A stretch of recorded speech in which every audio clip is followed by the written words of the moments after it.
de las cuatro schools, yeah. Anything that goes wrong, I'm the first contact and get people out, make sure it gets done, stuff like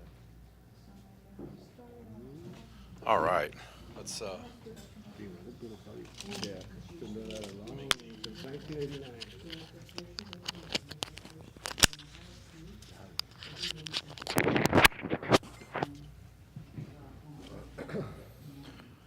all right. Just send this link.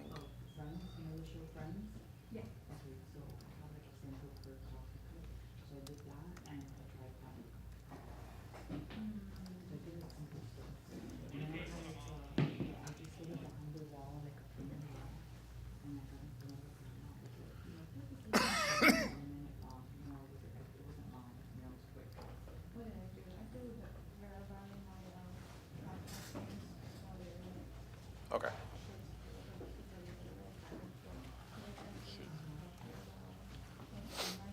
All right, you guys ready? Yep. All right, so let me get this out of the way a little bit. Today's topic is, starting at 2, is going to be affiliate marketing. We've never had the topic in the meetup in 9.5 years, just because it's not Amazon specific, but I think it's fair to say all of us are multi-channel sellers, and if we can make money on one platform that helps them on another, it's all gravy. So that's one of the reasons for doing that today. It just so I was going to be presenting on a different topic, but Nate McCallister, who's going to be presenting it too, who's not here yet, he happened to be in town, and he was going to come by and just hang out and say hi. He taught a workshop in the past that was really good. I consider him one of the good guys in the space. Just great guy, extremely knowledgeable, and I would say one of his superpowers is affiliate marketing. Like, he's a practitioner of this, and he doesn't gouge people with like these high-priced courses to figure it out. He'll show you everything. A lot of the times he opens up what he's actually doing, and you can see it. So, real authentic. It's going to be a great presentation. You're definitely going to leave here knowing how to do it. He's also a great instructor in the sense of he knows how to really break it down for you to get it. So I think you're really going to enjoy it. Again, that starts at 2 p.m. I have some stuff I'm going to show on the computer, kind of going in the same theme of product sourcing. Today, I'm going to show you something, and we're probably going to find we will find some profitable wholesale products that you can resell. So I'm going to show you how to source, one of the ways to source some products that you can resell online using the Amazon wholesale model, using no tools. So I'm going to stick with this theme for a little bit of showing you how to source without the tools, because I feel like the tools dumb you down a little bit if you just start with the tools and you don't understand the basics of it. So I hope you get a lot out of that. Sponsors, you see them up here. Online, you see them on the ticker. When I get to the spot where I'm going to open my computer, I'll take a second and just connect the computers, and so everyone on the stream can actually see it. And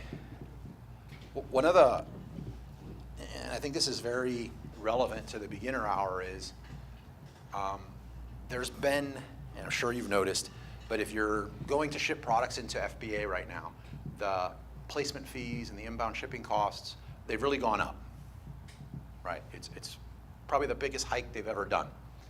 And a lot of people, or maybe even especially because you feel it more, established sellers are really beating the drum on this. Like, it's horrible and this and that. And I want to take some time in the beginner hour, because it is a topic we're going to keep talking about.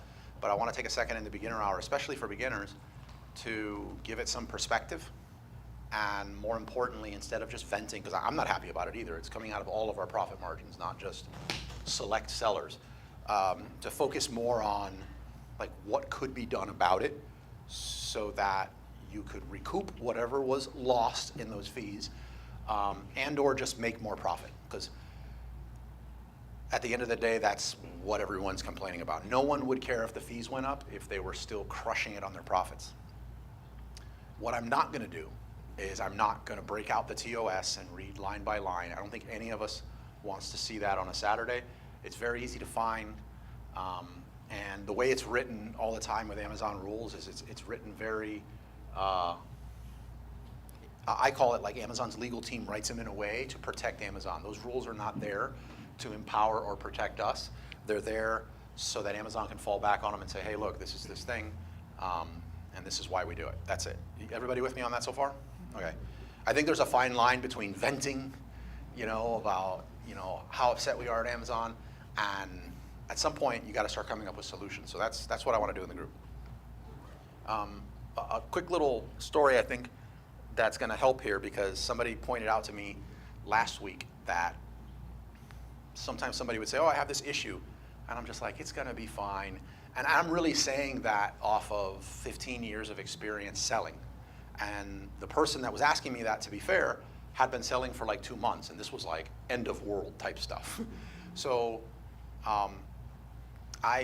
when I was early days selling online, I was reselling, and we ordered, again, this was a horrible move on our part, but we went all in on, it was like 6,000 to 8,000 ashtrays from this vendor in Pembroke Pines. And they delivered it to my house. We didn't have a warehouse, we didn't have anything like that. They delivered it to our house. This truck comes in, they drop it, we parked the cars in the grass, and we loaded the driveway with pallets. Neighbors furious, right? It was a beautiful, super, which one? We lost the video. You lost the video? Yeah. I know. But the video feed died, or the? YouTube stream, the video is back. Oh, it's back. It's back. Okay. Okay, so not sure what happened there, but I saw the camera going on and off It's back. last time, so we'll look at that. Watch today, the audio is going to be the perfect issue, and now the video that's never given an issue ever is going to be what gives us the issue. I swear this is like a never-ending, it's like whack-a-mole with this AV stuff. So it was so hot that day. I don't remember the month, but I'm imagining it was July, 1 p.m. It was bad. And they unloaded everything. We tipped the guy generously because we're going to kill it. We just ordered all this stuff. We had nothing in the bank. We put everything into this. And we would do our labeling right there. And we would make this Congo line of boxes and label and label and label, and then have it there waiting for the UPS guy at night to come pick it up. But before going on what was going to be 4 hours of prepping and packing, and let me tell you, the process for shipping back then was a lot harder. There was an additional page or two of paper that you needed to add inside the box facing up, and it was a nightmare. Before doing all that, my business partner and I said, let's have the neighbors just watch the box. I mean, who's going to run off with 6,000 to 8,000 ashtrays, which are heavy, by the way? Before we do this, what's going to be an all-day thing, let's go grab a sub for some energy, and when we come back, we'll knock this thing out. So the neighbors watching it, we went to get a sub. We went to our sub spot, which, again, my house I can walk to from this location. The sub spot we went to is Tamiami Airport. So for those of you that know it, about a 15, 20-minute ride south to a place called Tamiami Subs, which is where we love. They have a sub called The Godfather, never forget. So we drove all the way out there. We're inside, we're eating, and we have a 911 message from our neighbor. And they said, it's pouring rain. So we went from beautiful hot day in July to it looked like a tsunami. We look outside, it's pouring. We get in our car as fast as we can and go back. The entire order was destroyed. Right? I mean, there's nothing the neighbor could have done. The neighbor was just like, what are they going to do? Like a rain dance, So couldn't do anything. When we get there, the entire order is destroyed. I mean, the top level of boxes don't exist, right? Ashtrays exposed, the woods all watermarked. I was nauseous because we had no more money. That was it. Okay, let's go back and look at that video editing idea to have a business, and just completely destroyed it. Come to find out, a month later, we were still selling. It was horrible. We were digging our way out of the hole, but we kept selling. And a couple months later, we had another crisis. Not as bad, but in that one, I'm sorry, it was as bad. But in that one, the freak out wasn't as bad because we had something to kind of look back on and say, well, we survived that thing, and everything turned out okay. How did you survive from that, though? What did you do to get out? One of my things back then, your question, in case it wasn't picked up there, is how did we survive it? I had this fallback plan, which was called peanut butter and jellying it, right? So I would peanut butter and jelly it, and then they had the $5 footlong, which was truly $5 back then. Yeah. And I knew every day's special, so I could change it up, and I hit the big soda, And I would just load up on that, and I'd get all the veggies so I could have a separate salad to go, and I mean, that's what I did. I was just very, Yeah. and I did that, and then I went to my vendors, and I tried to say, hey, can you spot me a little bit on consignment or with terms or whatever? And I don't remember, but it was bad. I got some loans from friends. I was as thrifty as possible. I went walking medley, knocking on doors, saying, what do you do with your returns? Can I sell your eBay? Can I sell your scratch and dents on eBay? And a lot of stuff. It was not a pleasant quality of life, but it's what happened. And each time one of these things happened, a bad thing happened, or a big change happened that was, it's not that it wasn't as bad, but there was something to look back at and be like, hey, bad things happen in your business, or things that are not so favorable happen in your business, and you survive them and you get past them. So in perspective, this placement fee, these rule changes and stuff like that, come on, those of you guys that were selling in the beginning of COVID when they said you couldn't send your stuff into FBA because of, it wasn't, what was it?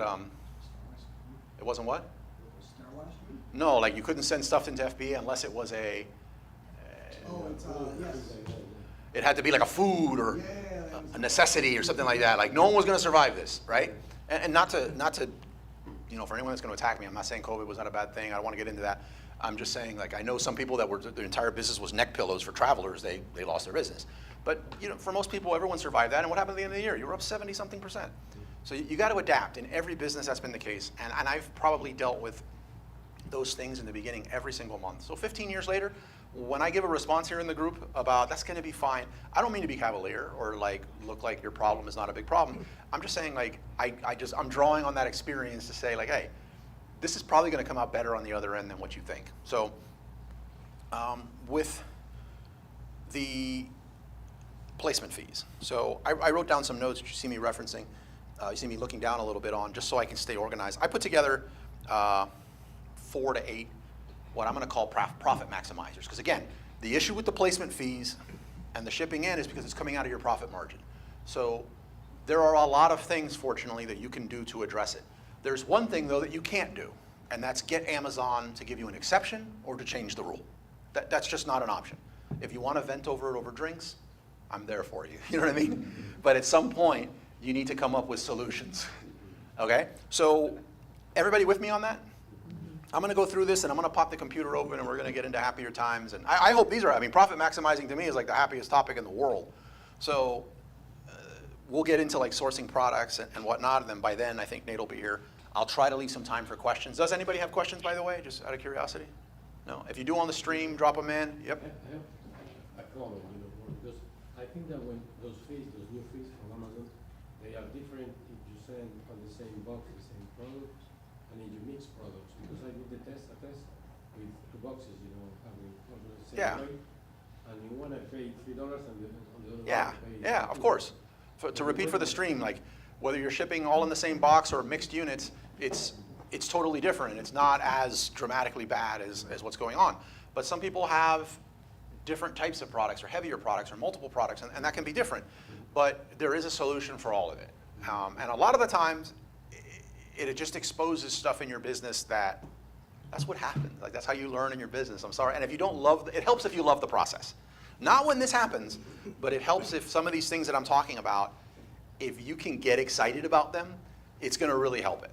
A coach I had in the past told me to like look at some of this stuff, and I'll leave the hocus pocus cheesy self-help stuff to another class, but try to look at everything as like I'm a sci-fi nerd, so it's like I'm a Dungeons and Dragons kid and stuff like that. So like try to look at everything kind of like a quest, and gamify this in a way. And I'm telling you, it's going to make everything more pleasant. And when you're more pleasant, you're probably more pleasant around your spouse, and then they're more pleasant with you. And it's just a snowball effect of positivity. It's going to help your profitability in your business. Trust me on this, guys. And I hate saying that. The first one here is, and this is going to like everyone's going to be, oh my God, no. Negotiate with your suppliers. Like nobody does this. You just sit there and you wait every year for them to tell you that your fees have gone up. You can negotiate with your suppliers. I've negotiated with my suppliers in the sense of, and there's a right and a wrong way to do this, by the way. You don't go to your supplier and say, I need you to start selling me the thing you're selling me for $10. Can you start selling it to me for $9? No, don't do that. That's horrible. That's absolutely horrible, right? Instead, go to them and say something like, listen, don't get what I'm saying and like template it and just go with this, but like instead say a variation of like, look, we're at $10. This is what just happened. This is how it impacts my business. And for me to continue doing this, I need to see how we can get to a new target price of $9. What can we do with the product during manufacturing, the packaging, any of this stuff to go from 10 to 9? And let them get creative with this, not just pulling something out of my, you know what, I've done this before, and we had a product that had a wooden handle in the coffee space. And I went to them and I was like, how can we get the price down on this product? And the wooden handle was just the handle of the product. And they told me that if we went to this other wood, which I doubt this is the name of the wood, but they called it Chinese wood, right? If we went with Chinese wood, I would save $3 on the handle, right? On the handle. And I was like, why did you never say this to me? And they said, because that's you sent us the product and said you wanted that. And we did it for you, right? They didn't, that's how much that cost. And so I was just like, that was a big eye opener for me. So like negotiating with suppliers ever since then and talking about target prices and stuff like that has always been an important way to have the conversation ever since then. So we talked to the supplier, we got that down by $3. That alone in this scenario would have completely changed everything with the supplier. So definitely take a chance to negotiate with the supplier. Nice to see you. Nice to see you again. 9.5 years. I get the guy here. You had to drag me in, yeah. Yeah. So negotiating the supplier is one way to definitely, let's say, maximize your profits so you're not dealing with your placement fees. Say the placement fees are costing you an extra 80 cents and now you're saving $3 additional per unit with your supplier. It's a no-brainer. You should be doing that anyway. Another one's capital costs. Like a lot of not you guys here, but a lot of guys in the group are coming to me and they're just like really just ranting about these placement fees. But I know that they're running their entire business carrying a bunch of debt on high interest credit cards. And it's like, why? You're killing yourself here and you're killing your profit margin. Why don't you address that? And it won't be as much of a problem. So capital's one that you should look at, and I know most people are doing it wrong. God knows I did it wrong most of the time. The other one, I'm going to just call it multi-packs. There was at Prosper Show 2 years ago, I got to talk to the guys from Dr. Squatch, the soap, which I love. I buy them and I just buy all their licensed stuff and I don't even use it anymore. But like I just love the brand, right? And they, especially the Star Wars stuff, but they were doing like 50 million on Amazon back in the day. And they were selling single packs, $7 soaps, $7 single bars of soap. And at 50 million, most of us, me included, would have just like sat back and just said, let's not rock the boat. Let's just milk the hell out of this thing and let it go. Instead, they had bigger stones than me and they decided to go with multi-packs. So they decided we're gonna stop selling the 1 pack and we're gonna sell 3 packs. But instead of selling the 3 packs for 21 bucks, which would have been $7 times 3, they sold them for $27, right? Within a year and a half, they were doing over $300 million on Amazon in sales, right? So now, but a lot happened there, right? So like everyone's talking about the placement fees and they're losing their profit margin per sale. They now only have 1 Amazon fee for the transaction of 1 order of those 3 soaps. So a bunch of money saved there. Plus they added $6 more in pure profit. Look at your product and see if there's an opportunity for doing something like that. I know it doesn't apply to every product. Probably not going to get the 3-pack of knee braces over the 1, but a lot of the times it does apply to your product. Take a look at that. And think of some of these things when you're sourcing your next product. Instead of just popping open, nothing against Helium-10, I love all of them, but like instead of just popping it over and doing the same criteria that everybody's doing and getting a crap product that you can't do anything with, like think of something unique, try to differentiate and consider all of these when you're making your product selection. What we did, I got raise prices. This is a shocker. So raise prices. Nobody raises their prices. They just kind of deal with it, or you get a product and you're sourcing this product and you're like, I'm going to match the absolute lowest price Chinese factory that's on Amazon. That is an amazing recipe to go bankrupt. Long term, to me, that crap doesn't work. The exceptions are so few and far in between that actually works long term. I don't want to compete on that, at least. So One of the things you can do is just, and again, if you have a crap product that you've invested nothing into the creative, nothing into the copy, you haven't added any value to the customer or to the world, and you just decide you're going to sell your thing for $5 more, that's not going to work either. But consider doing something and adding some additional value to your product so you can raise your prices. And a lot of the times, even without doing anything extra, I've tested it. I've raised it by a few bucks, and you get into a sweet spot, and yes, you sell a few units less per day, but you make a lot more in profit. To me, #1 bestseller for my products, like my physical products I'm online, #1 bestseller is usually the spot where I make the least in profits. That's always been the case for me. I sit on position 4 and 6, and my wife loves me, right? Like, it's so much more profit, and that's what it's about. Unless you're trying to qualify and get into some club for like your highest gross sales, which is a crappy metric, trust me, you just back off, raise your price a little bit, and reap in some more profits. Something to keep in, like, just to put in perspective a little bit. Say you have a $10 product. Say you have a product selling for 10 bucks, and you decide you're going to sell it for 11. So Amazon's going to hit you for about 15%. So you're looking at 85 cents more, but you've made 85 cents more on. Let's say you have say you had a $10 product, which don't sell a $10 product, but you have a $10 product and you're making $1 in profit. So you're making 10%. And you decide to raise it $1. Amazon's going to hit you for the 15 cents, so you have 85 cents more. So your profit margin now increased by 85%. Like, you're now making $1.85 instead of $1. I think that's massive. So it really makes sense, especially when you're talking about thousands of units that you're selling per month or per year. So consider raising your prices. The rest of the stuff I'll rip through really quick because I wanted to pop the computer open, but source better products is what a lot of this ultimately boils down to. If the placement fees are hitting you especially hard with some rare exceptions, the majority of the time is because you just grabbed some Me Too product, you're not pricing it correctly, you're not doing a lot of these other things, so keep that into consideration. You know what, the fees that just went up and Amazon warehouse distribution, that's not going to be the last of the fees. And keep this in mind, I've sold on all the marketplaces. As far as the shipping fees and everything you can still get from Amazon, they're still the best player in town. So like, I just go to Walmart, try Walmart. Yeah. Let's see.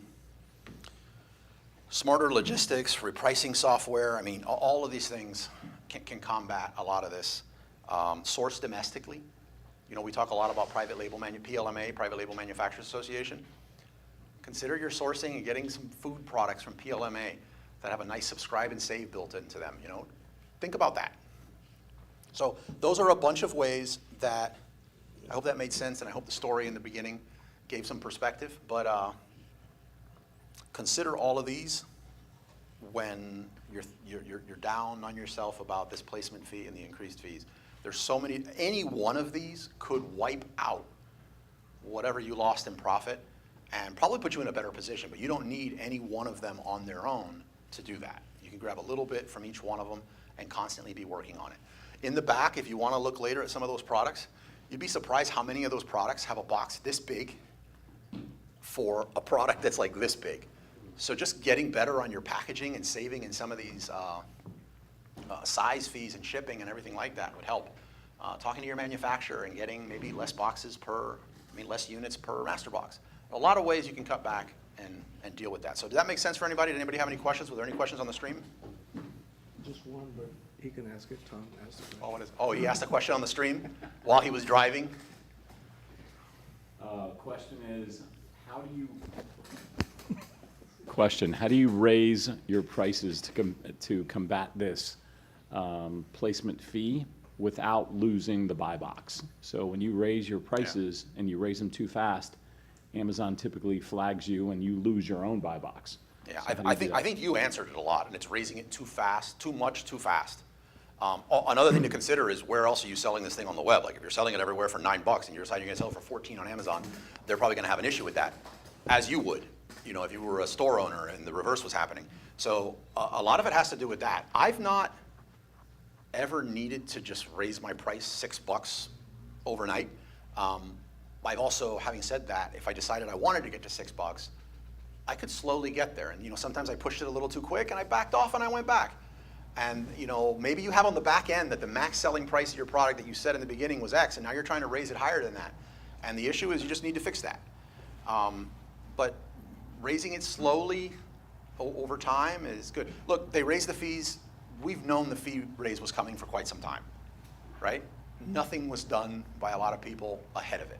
So to say that any of these things could just wipe out changes that could have been made in that warning period, no, they're not.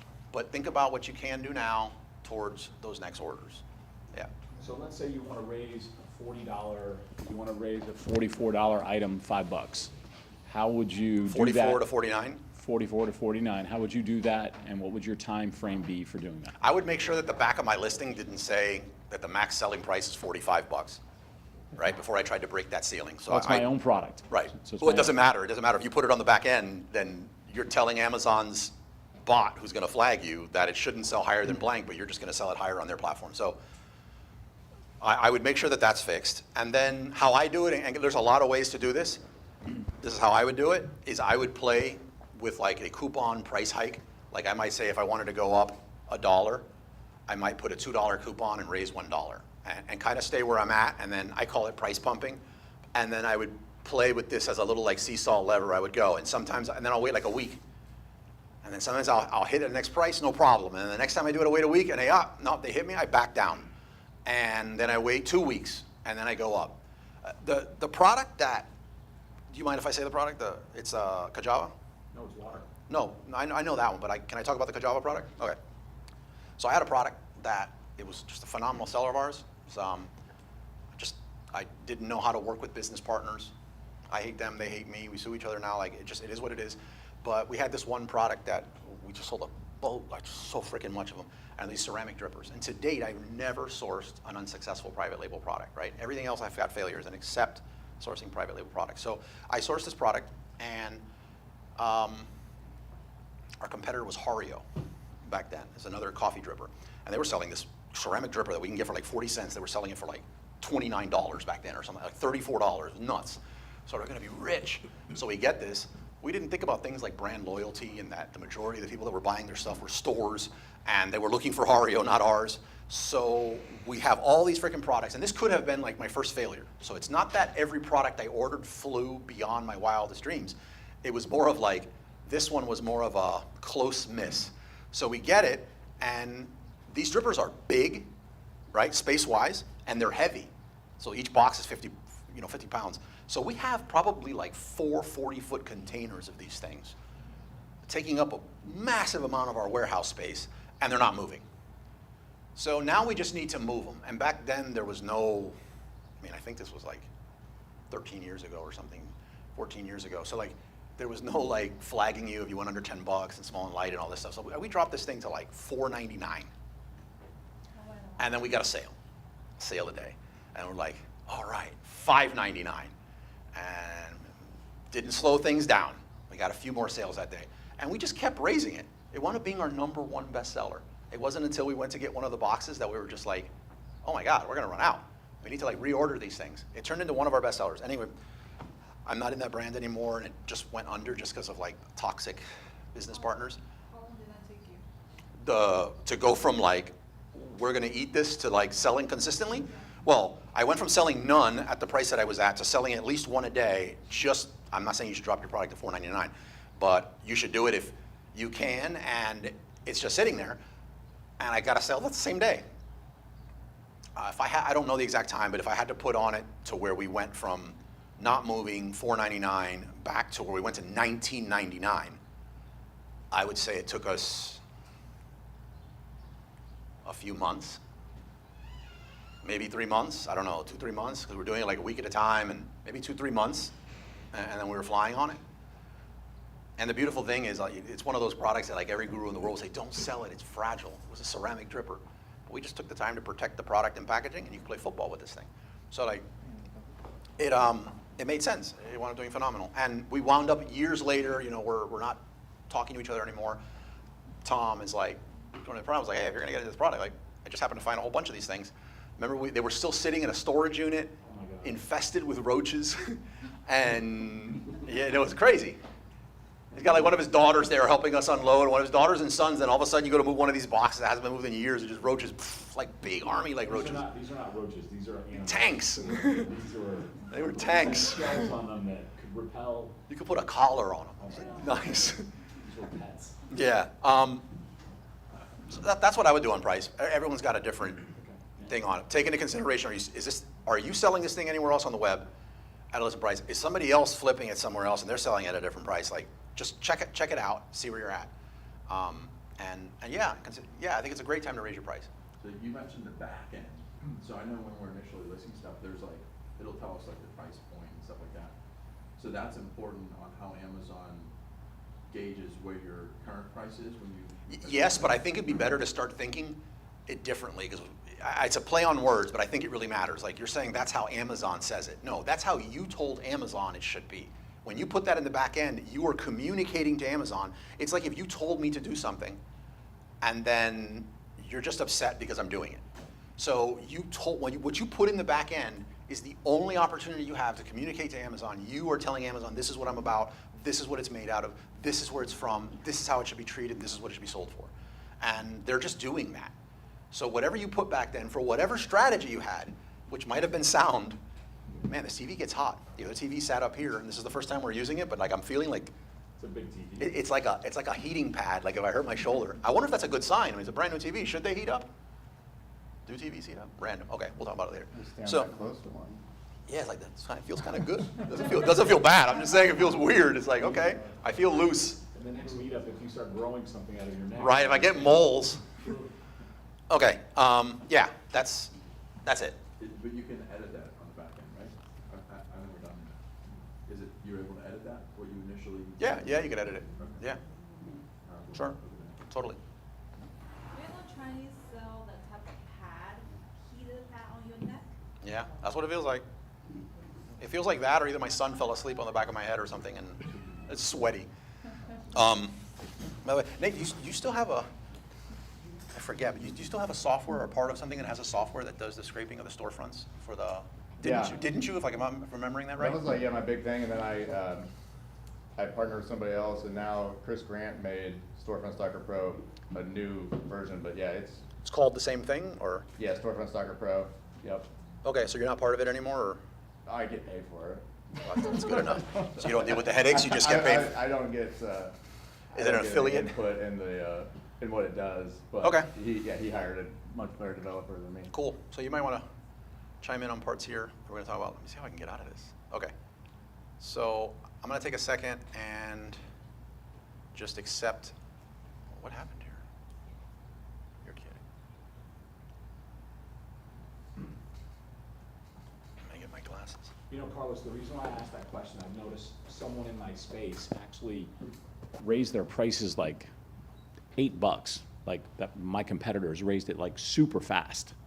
So I was just wondering, you know, the strategy behind also like who's the first one to raise, right? So if you're selling the same coffee dripper, do you wait for them to raise or do you raise first? You know, kind of this weird, I don't know, dynamic that's going on there. I did first and people followed me. I would follow you too. Yeah, I increased first and next day when I see all my competitors just increase up to match my price. Yeah, where are we at? I got it.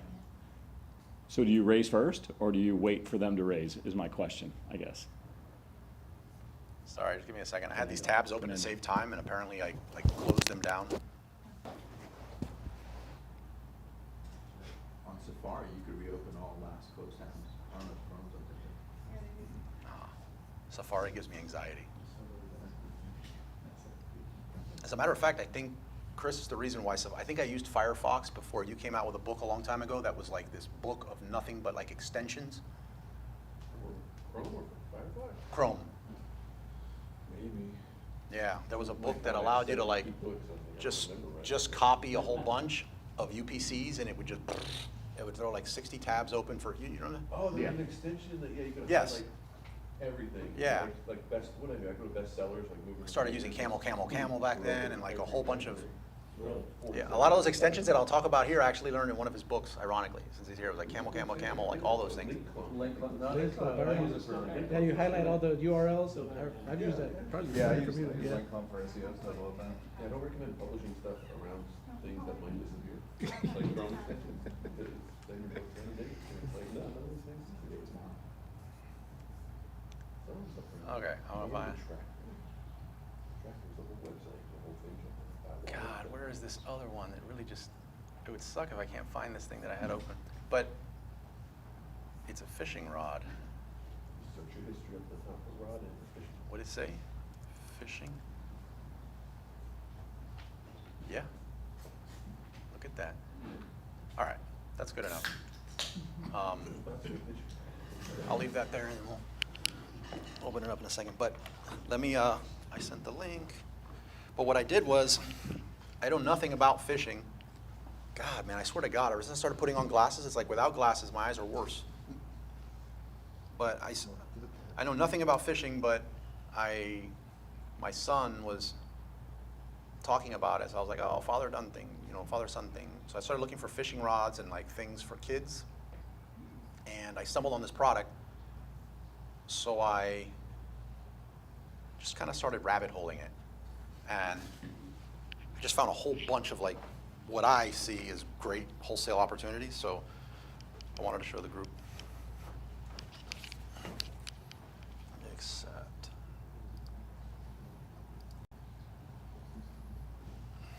Just a sec. By the way, you guys could help yourself to the snacks and coffee here. What?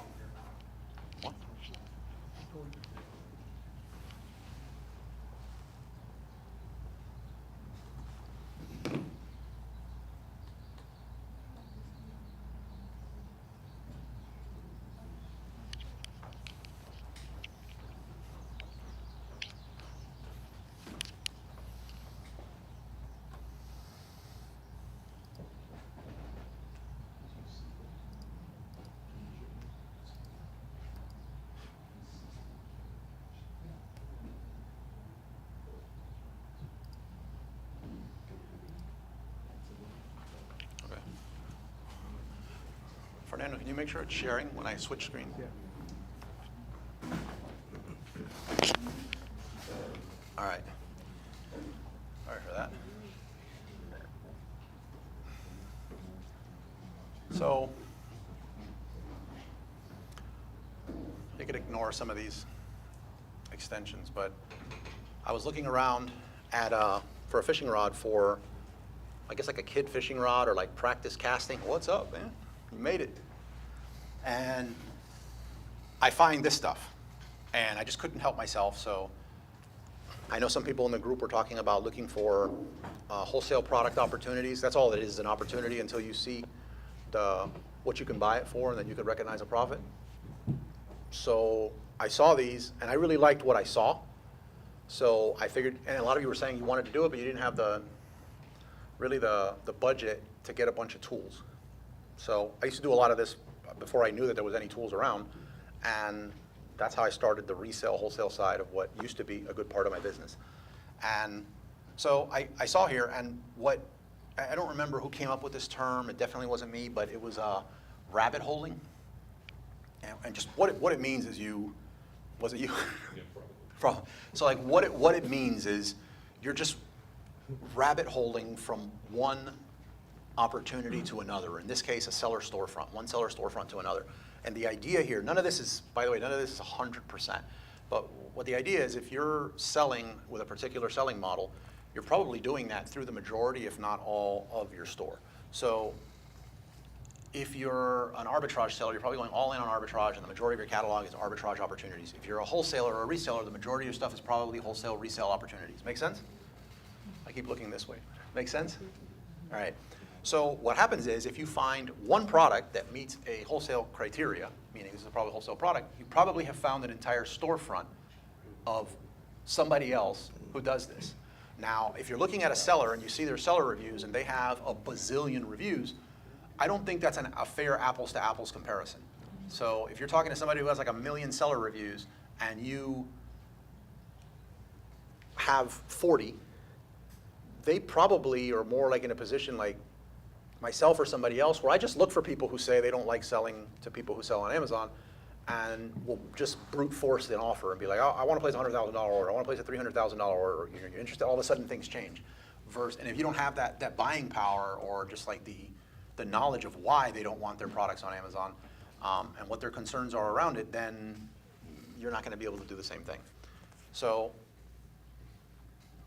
that makes sense to anybody, by the way? Because if not, a lot of this afterwards is not going to make sense. So I found this, and first thing, the criteria. So one of the things I like to look for when I was rabbit holing is multiple sellers on the listing. So if there's several resellers on the listing, then it means that it's, in my mind, it's either an arbitrage or a wholesale opportunity. And let me clear something for those of you, because it is the beginner hour. Every brand is technically a brand. It could also be a private label. It's somebody's brand. But in this case, what we're talking about is a lot of these brands, they're not really controlling their listing on Amazon. So it exists on Amazon. They may not have added it to Amazon, and other sellers are just reselling against it. You can usually tell by looking at the listing. So this listing's actually a lot better than the majority would look. A lot of them would have like 2 images, and it would be like, this is what it looks like from the front, and this is what it looks like from the back type of thing. The bullets would be, like, these are not very good bullets. But even though I am a fan of like short and to the point, but usually if you're looking at like a private label seller, they seem to believe that stuffing it with keywords and having this massive long thing that no one's gonna read is gonna help, because they're creating a listing and they think that they're selling to the algorithm and not an actual person. So I look at that and I'm like, oh, okay, this looks like, and the reason that's important is because if it is a fully loaded, all the bells and whistles listing, the person that put the love into that is probably the brand, and they're not gonna want you selling the listing. They wanna get all the sales for themselves. So the fact that it's not all fully loaded, to me, is a good indicator. Then I go to look at the sellers. So this particular seller, you know what I miss? It used to be when you clicked on all storefronts, it would just pop open and it would show you every single brand that they sold with a hyperlink and parentheses of like how many units of that product was in there. But they don't anymore. So what I do is I go here to their storefront. So look, now we're in Anything Possible Brands, which is their name. And I'm sorry if Anything Possible Brands is watching this, but you just click on best sellers. So now you're looking at the best sellers that's in there. And I think this is actually how I found it, because this is the listing that I was looking for, not the other one. So I found this. So I'm like, let's check this out. But anyhow, that other link that we just left is everything that person's selling. So if that person is a wholesaler, more than likely, first of all, it does not mean that they're actually making a profit. So again, this is why this is just a lead, right? But more than likely, everything in their storefront is an opportunity as well. So I found this, and this is what really set it off. And then I was like, let me just do a walkthrough for everybody in the group, because these are actual products that I would bet that can be sold. Yeah, maybe even if I get bored sometime between the next week or two, I will reach out and let you guys know what happened from it. Or if somebody wants to volunteer and do it, go for it. What I would say is don't go in and blindly place a big order, because a lot of people are watching this, and a lot of people are lazy when it comes to sourcing. So they're just gonna like piggyback on this and just do it, right? But I looked at this, and I really liked it. 121 reviews, doesn't look like it was put together by the brand. That means if it was put together by a brand, this is probably, they would have paid more attention to the product reviews on this. This probably would have been like a 2,000 something review product. And I see 4 resellers on it. So I just, one of them's obviously them. I see other brands on here. And yeah, so I started rabbit holing, and I went from this product that started off with Anything Possible Brands to finding, when I clicked on this product, this now showed me 4 other sellers. And then I would look at some of them. The criteria I personally look for is I don't like someone that has like 200 seller reviews on it. I just think at that range, even though that's a lot, 200 seller reviews, they could be just, they're not aware yet that they're bankrupt, or they don't know about cash flow, like at that stage. But when you're in a few thousand reviews, you've probably touched the stove a few times. I think there's some winners in this store. Otherwise, it's kind of not sustainable. Whereas 1 million, some crazy number of reviews, you're also probably talking about a different level, a different team. They might have a built out, like, I could I have a team of people that can do a lot of the stuff on the back end of Amazon. So like, it's different. So I started rabbit holing, and from that I found some of these others, and then we'll just open it up for conversation. I found this one, which, by the way, when you're doing this, I'll pause for a second for questions, but when you're doing this, you don't have to take off your private label hat, by the way. Like, you can, let's take a step back. Where was this? When I was here, personally, I like getting into things that I'm passionate about or would like to be passionate about with a brand. I'm not passionate about fishing. Maybe I will be with my kid. But I'm not looking at it there. But when I got to the next product and I looked at this, I was like, man, not that I would work with the person that we're going to say, but Tom, we toured a factory in Boston. What was the name? Tropical Products. What's the guy's name? Ed Berman. Ed Berman. Does anything liquid in a bottle. This would be nothing for him to make. And $6.88, I think that's where profits go to die on Amazon, but like 2 fluid ounces. I bet you this guy would charge him like 20 cents because we were looking at like 16-ounce bottles for like 70 cents of like almost anything. So this is like made in Boston. And again, you got to look into the brand. You got to see, is this like a known brand I was looking for? Like, there's a lot more there. But for the sake of this conversation, I'll open it up for questions now if anyone has questions. So go, Tom. Can you go back to your fishing rod just for a second there? Yep. And I think you have a tool, if you scroll up, you have a tool called Spyzon. Yep. Go above the blue link that says Managed Affiliate link, that's called Related Products. Go Yep. there. And now you can look, and it'll kind of populate and tell you who your competitors are. So if you wanted to get into the space, it would tell you Amazon sold. So there's another guy, selling, I don't know, what, 300 units. So you may want to Yeah. look at that product. It's another way to kind of rabbit hole, I think. Absolutely. If you go back to that seller and you go into his store, that's not their best seller either. Kids. Right. Right. That's There's just one that I found going there- through their there's store. There's a better seller. of Yeah, fishing yeah, rods yeah, than absolutely. that. Yeah. Yeah. Yeah, absolutely, but going into that bestseller doesn't let me rabbit hole into a few of these other ones that I wanted to show. That So was all. that's a great little tool right there to be able to see. Yeah. Yeah. Other 100%. related products. I'll tell you what, if anyone's looking for, I call them jump off products. Like, just don't, I didn't have anyone to like, I did a lot of this for years without like anything, actually, not trying to put you on the spot. He was one of the first ones on the scene that, Chris actually was the first one on the scenes that actually put this in I would say the first one on the scene, maybe Jim, I don't know, or, yeah, Skip McGrath, or like a few others back, yeah. Is he still alive? I think Bob Wiley died, but I haven't heard from Skip. Wiley died. He's like MIA, but. Yeah, but it was like Skip McGrath. But even then, there was more like newsletters. We had like first courses and books and stuff on the subject. So They were the OGs. Yeah. Um, I saw we when found that- out it was Yahoo Group. it's Yahoo Group. Yeah, that was like the first Amazon group. Yeah, so like I call them jump off products. So like you can do this anywhere. The beauty of it is if you find one winner, it doesn't even have to be a winner. Like you can make profit on it, but like one product that you can. That you know this is a wholesale opportunity and this is what's going on, then that seller has other wholesale opportunities. Because not every relationship is going to work. And this might work. This might work on pricing and everything, but when you talk to the brand, they don't want Amazon sellers. So 15 years ago, it was like, I'd rather ask for forgiveness than permission, but a lot's changed in 15 years. So like, if we're not on the same page and I can get your number and I can send you edible delights on your birthday and we could build a relationship, I personally just don't want to resell it. But a lot of the times these stars align. So now that you have this and some of these other ones I'm going to show, use them as your jump off product. I don't care.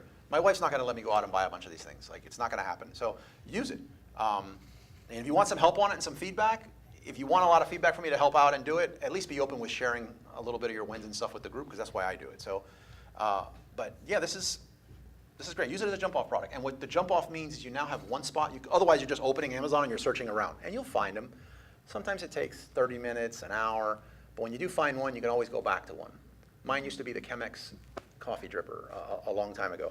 But you have these and the other ones I'm going to show. Start your search there. Any questions before I go on to the other ones? Yeah. Chris? Yeah.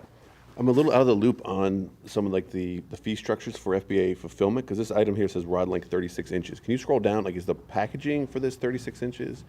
Because like on this specific product, I'm wondering if the price is the price that it is because of potentially high fulfillment fees. Right. So that's a real. Item dimension, yeah, it's 44 by 7. 36 by 3 by 3. So it's 3 feet. Yeah, because this is cheap junk. Right. Right, So- like 20, when I see $32 on another one, I was like, I can't believe these Right. are selling. But like, so I'm The way I'm thinking, like, I'm trying to source one of those that is like collapsible. Telescoping, right. And then just maybe barely undercut or even match price or, improve with better pictures.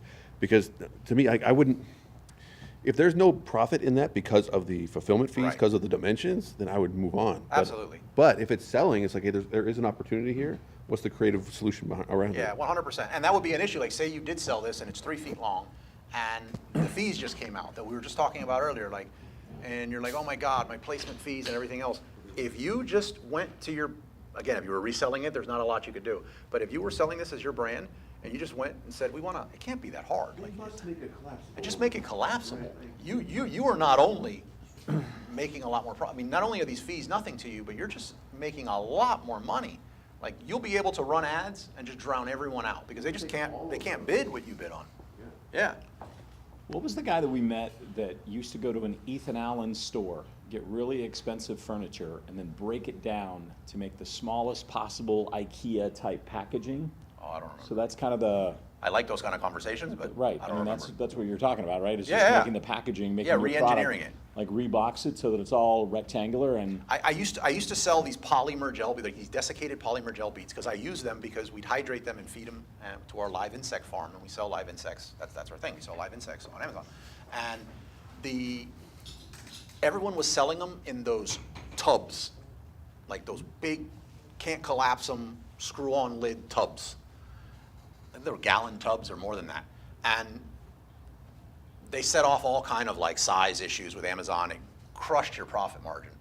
We just went to like standuppouches.net. I don't know if they're still around. We went to standuppouches.net. We got these little stand-up pouches. Not only, and it was merchant fulfilled back then. Like, it wasn't as FBA wasn't the thing that it is now, but merchant fulfilled. So all of a sudden our stuff fits in a flat rate, flat price, never guessing. If it fits, it ships. And we got creative with the ceiling, but like, if it fits, it ships. We made this thing fit, and we dominated the space. For a long time. Some stupid polymer gel beads, right? Who would have figured? Anyhow, so was there any questions before we kept going? By the way, let me make sure. No, you guys didn't? Okay, so next one that I rabbit holed into the storefront on was this one. Any private label, anybody looking for a new private label product? I looked at this one. I'm not gonna, it's off topic, but I went into this one, and this is good. This is a decent one if someone, if you were just like, if what you were, like, if you didn't want to get into something you were passionate about or like to be passionate about, and you were just passionate about cash flow positive, like, this one was good. Yeah, really good. I don't really like the 2 fluid ounce, but I bet you that brings a lot of other people for their 16. So that's, I think it's phenomenal. I also didn't see that they had like I can't imagine that that there's not a B2B play here. Like, that, what do these big companies do that have this equipment that they need to bring back? Like, I didn't see any gallon jugs. I don't know.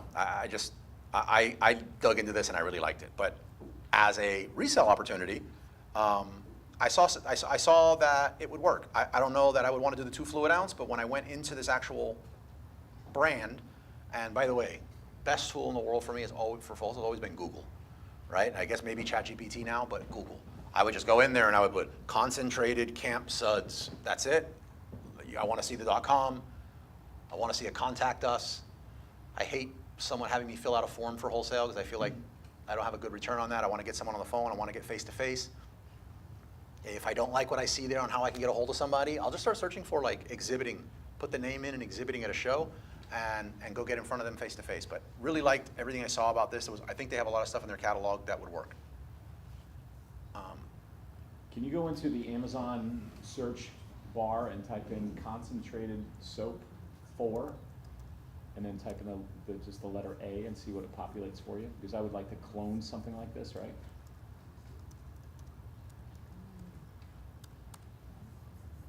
What am I putting? Concentrated soap 4. No, 4. Spell it out. Spell it. 4, and then, no. Shit. F-O-R. Sorry. No. F-O-R. 4. And then space, and then the letter A, and see what it populates. B. A, B, or just go to B? B.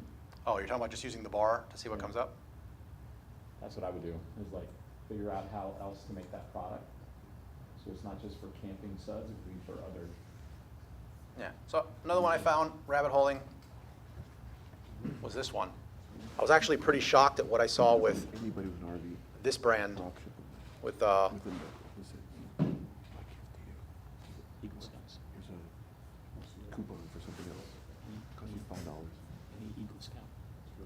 so like when you look at this one, you see that Amazon's selling it directly. I personally don't feel like playing that game with selling directly against Amazon. I know there's a lot of opportunities where you can just like wait for them to run out of stock and all that. I don't want to do it, but just because they're selling it doesn't mean there's not somebody else that's a wholesaler on that listing that I can still rabbit hole off of and jump out. So, yeah. Got 8 more minutes before we start, but same thing. I was able to find like 6 products that I think are all great opportunities that look like they have big catalogs as well. So like even if that one doesn't turn out, it looks like there's a lot of other stuff there. All of the distributors or brands for this seem to be located between like Texas, Alabama, Georgia. So it's like totally doable to just fly out there and make a great impression and like lock in the relationship. I would totally do it. We flew where to lock in a deal one time? Nashville. Nashville. Totally doable. And it worked. Other things on the back end didn't turn out, but like it worked. It makes a huge impression. It's not that hard to get these people to sell to you. So yeah. You said we got like 8 minutes? Yep. I don't know if everybody wants to talk like marketing and launching for 8 minutes, because I Sure. see some of these products you're bringing up and I'm like, oh, for Pete's sakes, the launching and marketing opportunities around something like that. To me, like that, you know, versus just being on Amazon and kind of crossing your fingers and all that kind of stuff. Yeah. But yeah, I would send those little bottles to everybody with an RV that I can find. Heck yeah. Something I'm working with on books. I'm sure Nate will have something to say on marketing. Amazon packages have a 100% open rate. So if you send something in an Amazon package, it's going to get opened. So the Okay. marketer in me is like, okay, that's interesting. What can we send out? Instead of like spending money on Amazon ads, it's like spending money on sending, you know, this $6 little bottle. It's going to cost you not that much. Get in people's hands. And then what you hopefully would they do, come you back. put an But envelope that says Amazon on it, and they receive it, and they would just open it? I wouldn't pretend to be Amazon. I mean, you could drop ship it from Amazon. You could Sure. use, you can gift through Amazon. Yeah. Through the app. Not just make an Amazon gift and go through the checkout. Only works in the app, doesn't work on the desktop. Find a product, has to be at least $5, has to be fulfilled by Amazon. And then you can just say, look, I got Nate's phone number. I put Nate's phone number in. Amazon does the rest. Amazon will text Nate and say, hey, Chris bought you this product. Give me your address. So I don't even know his address. So you do it with phone numbers or email. I think that's very underutilized to get something in someone's hands. Heck yeah. And on a low price point product, especially like that soap, which is like, oh, I used up all the soap. I need more soap. Oh, this is too small, and I'm going on a long trip. They sell a bigger bottle and buy more soap. So it's not just these individual transactions. It's, oh, wait a minute. Like, to me, that's the marketing budget. Get them Yeah. started, but in a way where they know who you are, they know your brand, they know how to reorder. They just I be love it. intentional about it. I love it. We just gotta You wait. wanna talk marketing? We gotta wait to get you down here again and get a full-blown presentation out of you now that you've seen the place. This is great, place. Yeah. Thank you, man. Now that is, You did want the mic. there's a book called The Dream 100. Oh, yeah. Yeah, and he has a chapter about lumpy mail. I think it was in that, yeah. And reaching out to people, like anyone you're trying to get a hold of, if you send someone, like we're so just used to like the generic like refi email or refi things that you just don't even open, just throw away.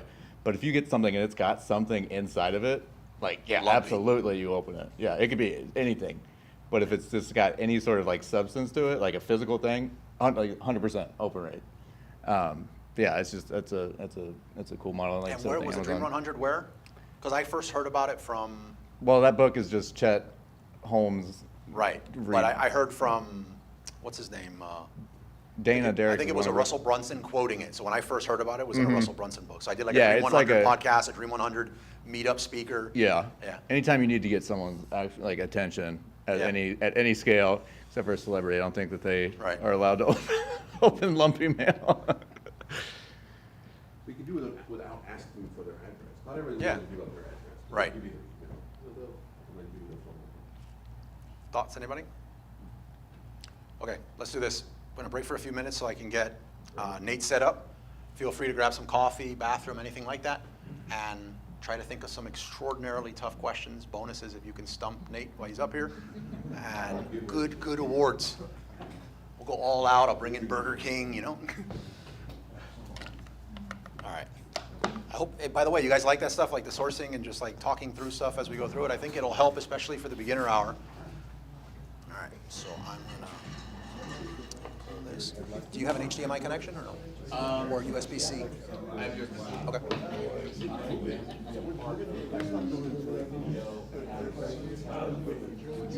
Yeah? Okay.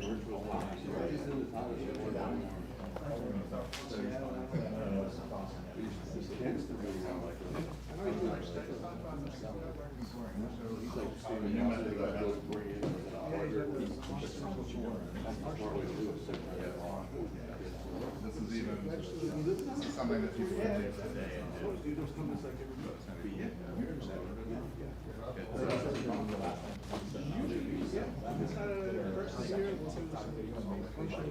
Nice. That's better than. Yeah. The first part, you chase that dragon. Hey. Nate, I can pop this in? Yeah.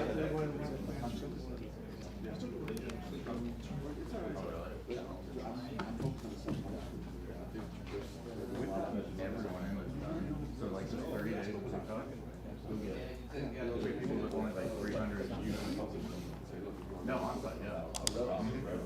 It takes them a while, but like when I launched it in December, everyone is trying, yeah. We've got a couple of hits to take, but like we just told everybody like just post on TikTok. I think the category was good. What's up, man? For sure. Let me get this stream set up and then we'll talk. Good seeing you, Ro. A surprise.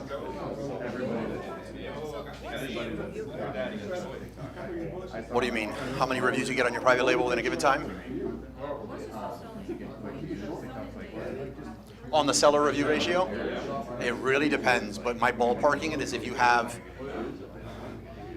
250 or less, because it depends if you're selling and they're just organically coming in, or if you're a seller and you have a review solicitation thing coming in and you're asking people to leave a seller review proactively. So I just say something like 250-ish reviews is about a year of selling. But remember, the person might have sold and then waited, and they only did 3 units, and they didn't scale up. So I like to put it at about 250 to 500 is a year, and then going up in those increments. But it starts not being so accurate when you get to like 3 years, 3 to 5 years, because your catalog might get so big that the opportunities for transactions to do seller reviews is skewed. So, but at that point, it doesn't matter. For the purposes of this, I just want to make sure you're not a brand new seller who doesn't know math. Like when I first started selling, I didn't do my taxes. I didn't have a bookkeeper. Like I thought that was for real businesses, right? For like 2 years. So, and don't do that. I got into a lot of trouble. But like, it was like, yeah, so it was like, if you would have copied my products at that time, I wasn't profitable. But I was out treating the girls and splurging like I was. Because I thought I was, because I just saw a big number coming in. So you really don't want to model them is what I'm saying. I wouldn't totally ignore them. Like, look at what's going on. It's still, the brand is still a lead that you can call, but you need the price sheet. I'd be extra skeptical. How about that? Nate, can I send you the link to what email? The email I have for you? Yeah. Okay. For, I got to send you an Ecom link so that we can connect you to the screen. Cool. Yeah, well, it was on my Dream 100 list to come here. I couldn't get them here to come here for 9.5 years. Offered the flight and everything.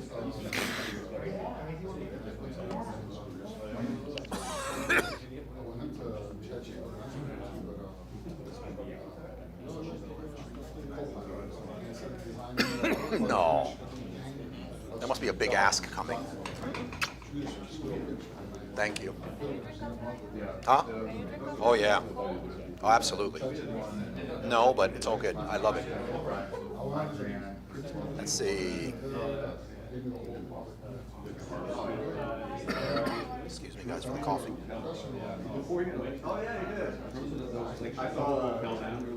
I saw Kareem Abdul-Jabbar. Really? I went and chased him down. I'm like, Kareem, it's the guy that You're Kareem Abdul-Jabbar. Well, you could tell, I mean, when you're that tall, like it's one thing to be a celebrity, like, when you're that tall, everyone knows, like, no. And you could tell he was like, he was not. Let's do it, Nate. You're good at basketball. Better actor. Good basketball. Okay, so this is what I'd like to do. This is a new TV. So what happens is I need you to go into your email first before it's streaming and just accept the link.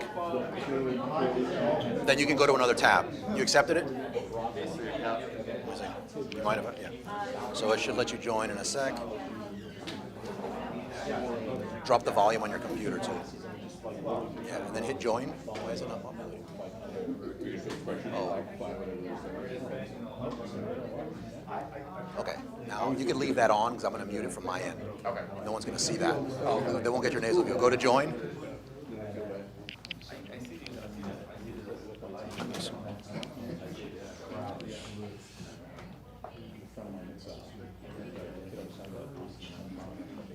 All right, so if you should see, you're off your email tab, right? If you could go to your whole screen, at least go to a placeholder for your screen.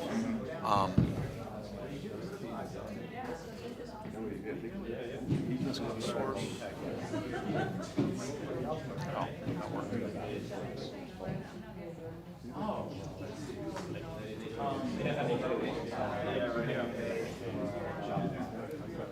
Gotta be kidding. Your power's on, right? Yeah.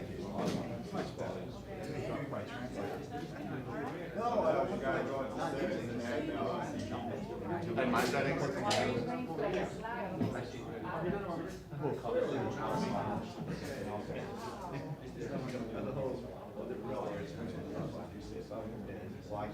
You see near my device, like connect to Try. Samsung 55 inch. No, it's bigger than that. It should be like LC something.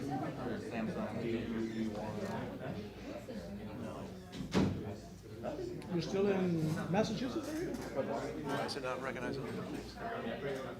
Let's see. Is that HDMI good? Kind of monitor the chat. and Try to use another USB. Sometimes it does this for me if I just pop yeah, it's out. kind of, we've been having issues with the audio lately. Some of these we have two. One of them hasn't been working right. You want to come show me how? These are good though. We used these and I feel we used them in the merch event. Yeah, I remember. That's the first time I saw them. And they were good. But one of them's acting up. So. I wish it would. They sound good.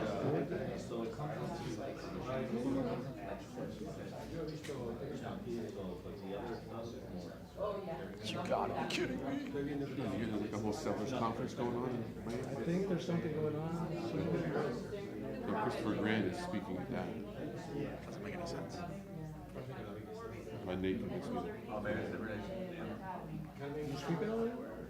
No, it's HDMI 3. No, I'm trying to like stay focused. Yeah, it's the only. Because otherwise, It's too much. Yeah, I remember you were everywhere. I was doing too many things. Like in hindsight, at the time, I couldn't use what I'm doing. Like in hindsight, like, I can't do everything. Could if you want. I'll get interested. Yeah. I tell you Let me just see connection guide. See if You it led the just- way in a lot of video. a lot of channels on Amazon. Yeah, people forget like what it was like in the beginning of some of these things. That shouldn't Like matter. the Wild Wild West, like merch.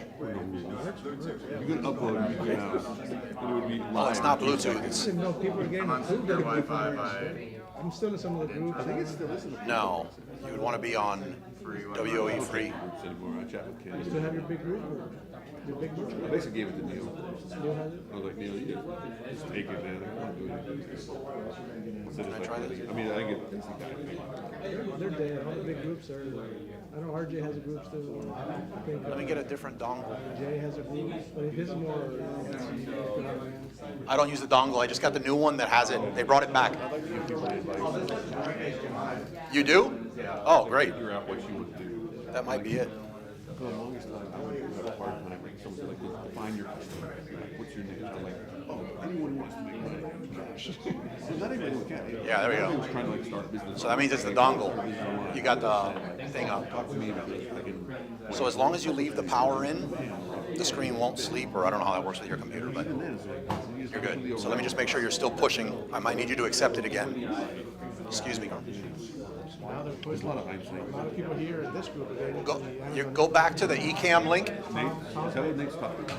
I don't know if he's talking about that kind of affiliate or both. Go to share screen. But not These guys TikTok. don't like. Do entire, otherwise it gives issues. TikTok shops, TikTok affiliate. And click on that, and then share. That's one thing. Like, just as And now we should be good.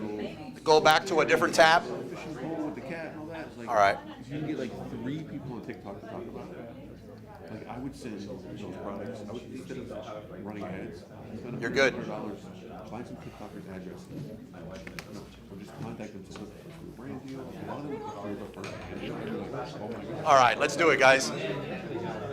Yeah, there's a lot of opportunities. How do you guys know each other? Merch? I forgot he was down this way. Yeah, how's it going, bro? Good. This is a great place. Thank you. We have this one in Tampa, and we're opening one in Orlando soon. It's been We fun. talk about Amazon and Ecom just all day. Every day. Yeah. You got the space and you got. And I get to tell my wife it's work. And you actually enjoy it. Yeah, I love it. That's the fun part. Yeah, absolutely. The podcast on the YouTube channel. Yeah. She's all over that. All right, let's do it, guys. Nate walked here from Columbus, Ohio. Ohio, right? Oh, you and Tom have that. He had some, yeah. Yeah. Which is I'm up. from Columbus, but he's from Akron. He was originally from Akron. So he's not as authentic. No, he's full on Miami now. Yeah. All right. Whenever Carmen's ready, we'll do it. That's right. Carmen, take your time with it.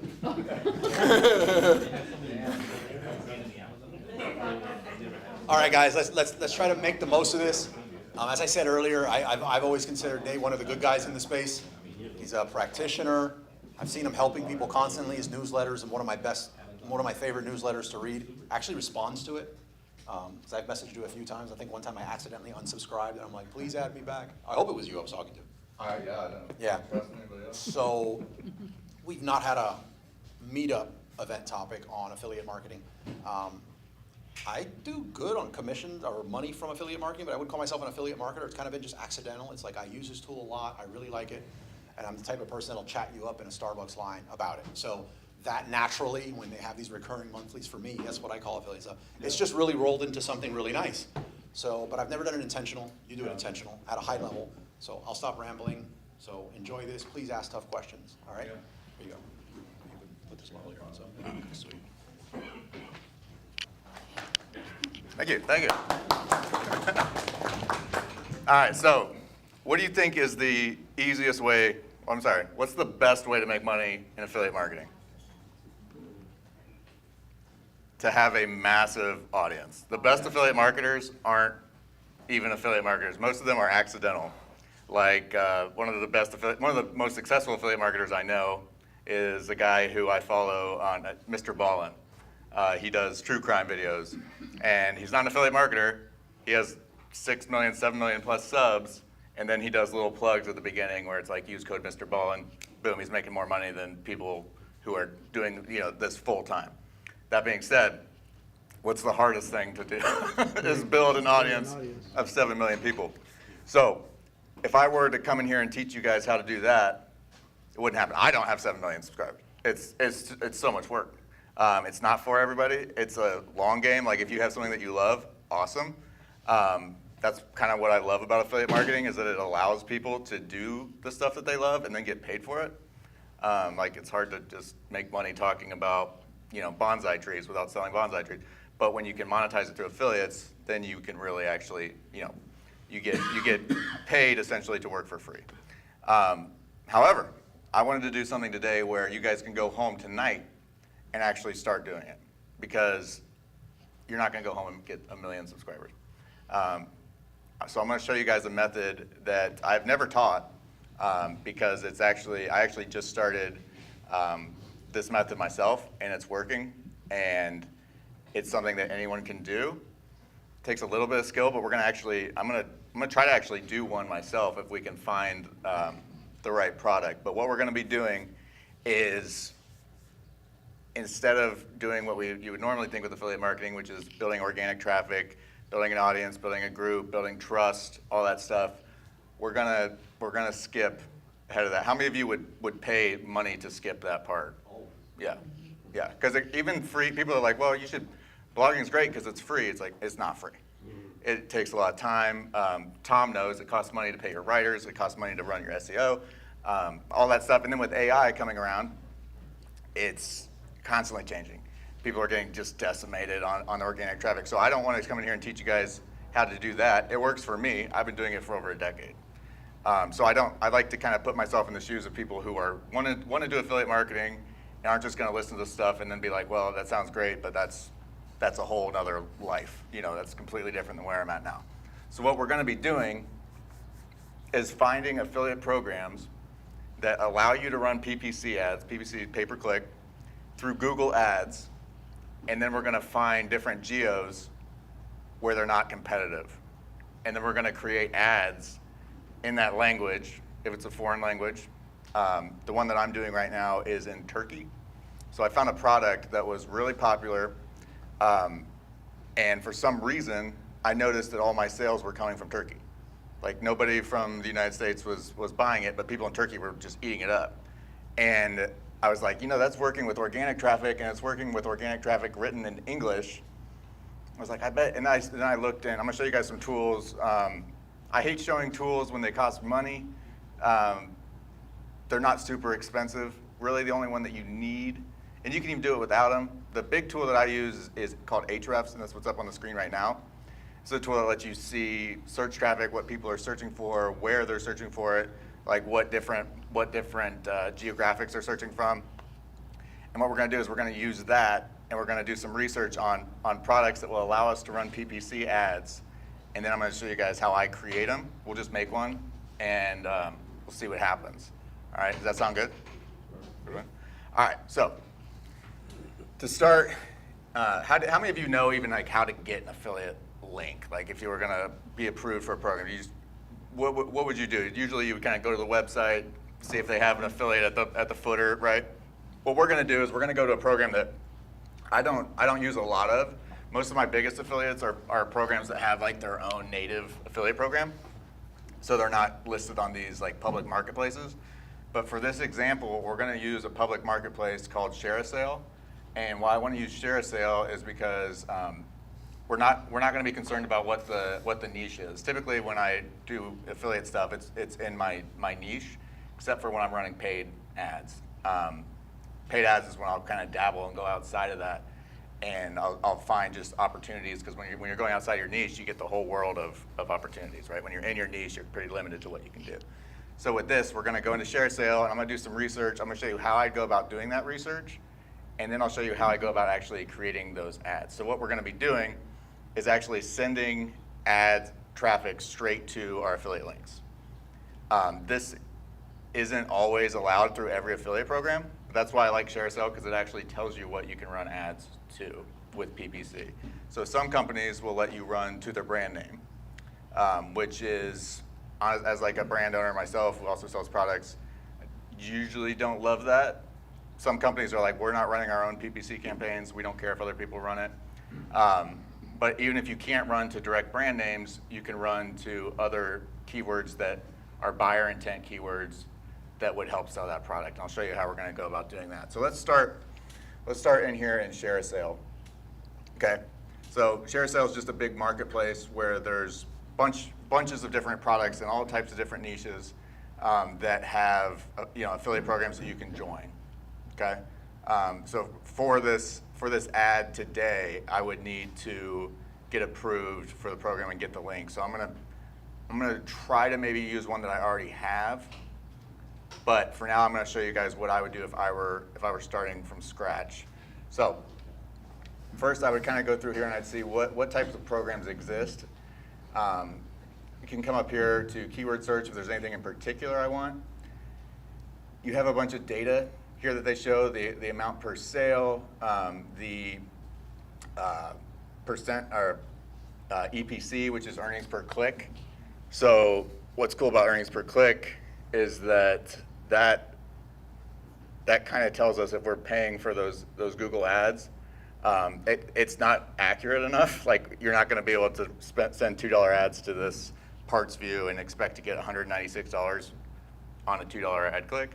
But it is a good metric to kind of give you an idea. Like, if the EPC is like 50 cents, we know that we can't run paid ads for 50 cents or for 50 cents or more, right? But with these EPCs that are pretty high, like this one's 83, 128, 174, that's a good idea that there might be, something to that. So let's find one of these and see if there's something like specific that we can run to, and then I'll show you how I'd go about doing that. Let's go into, let's go to health.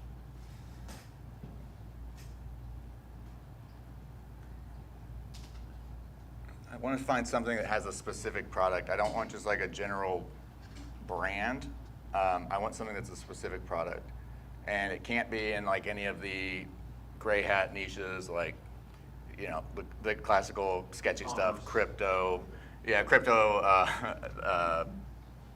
THC stuff. Those are stuff we want to just kind of avoid. So let's see if we can find something good here. Primarily physical products? No, ideally it's not. I've noticed, I did some physical products with something called native ads, and the returns aren't pretty high, especially on native ads, because native ads are notoriously a little bit gimmicky. Like, they're kind of, what's that magazine that's always like, Princess Diana found alive with Bigfoot? Yeah. Yeah, the Inquirer. The native ads are very much like a lot like that, but those are those ads that show up like on Yahoo, like when you scroll down and it'll be like real news, Princess Diana and Bigfoot elope, real news, stuff like that. Or what's that? Taboola, yep. Mm-hmm. Liam James K had a course that I bought, and Is there a Taboola course? he talks about Taboola, but it is all about native ads. It's super fun, but it's super technical though, and the returns. I did a product I did a tinnitus, like ear thing, and then so there's a lot of really cool tools that let you kind of spy on your competitors and see the ad creatives they're using. Super fun, but I don't teach it because I know what I'm doing, and it was still brutal. But for this, let's try to find something that has a specific product, one specific thing it does, and not like a general store. So let's see if we can find something.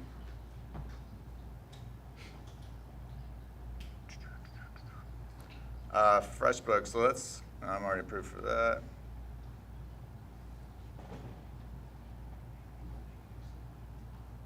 Let's go to a different niche.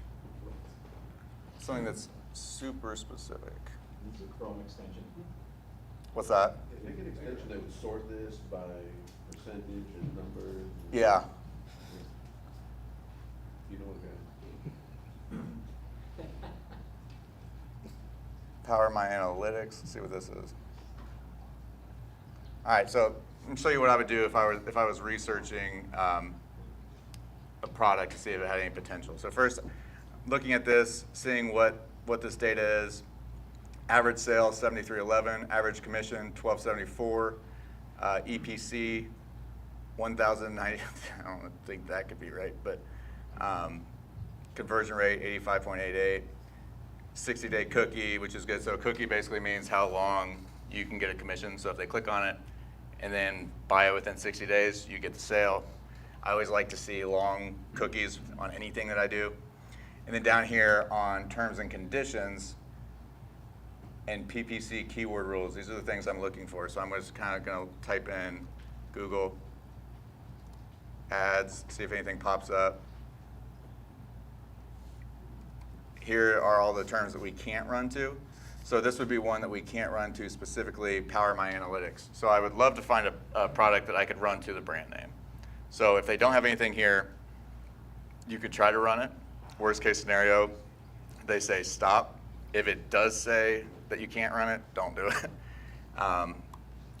But what I would do if I wanted to promote this product, I would take this domain and I'd open it up inside of a tool like Ahrefs, and then I would see what type of traffic it's getting. And I want to see a lot of traffic. This does not have a lot of traffic. But what I can see are their top pages, and I can see their top keywords. So let's go here and let's go to organic keywords. And what this is going to show me is all the different words that people are searching in Google that are causing them to go to this site. And since this is a site that is entirely selling something, it's not doing anything else, this is going to let me know that these are the terms that are probably driving sales. So if I can get that traffic myself, I can get those sales. So we could come here to Google Data Studio connectors. I could create Google ads, and I could run, let me see if anybody's running ads to that already. Let's just go to Google. And I can see here these 3 sponsored ads. So I don't like that. That means that there's competition. There's at least competition in the US. Since we want to, what I'm teaching you can also be done in the US, but the hack that I found is going outside of the US and going into different geos with different languages that don't have the same barrier to entry, the same competition, right? So for this, I don't love this.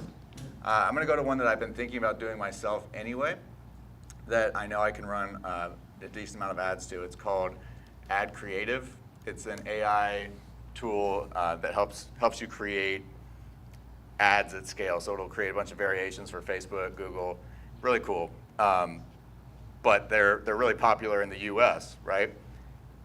Popular in the US means that there's a decent amount of competition in the US. They have a good affiliate program. But over here, I can see Ad Creative on this site right here, which says global volume. I can see that Brazil is almost getting as much traffic as the United States. So if I can filter this by Brazil, I can now see the volume of that term, and I can see down here cost per click estimate. So this isn't perfectly accurate. It's pretty close. In Brazil, I believe Portuguese is the main language. I could run ads into Brazil, only Brazil.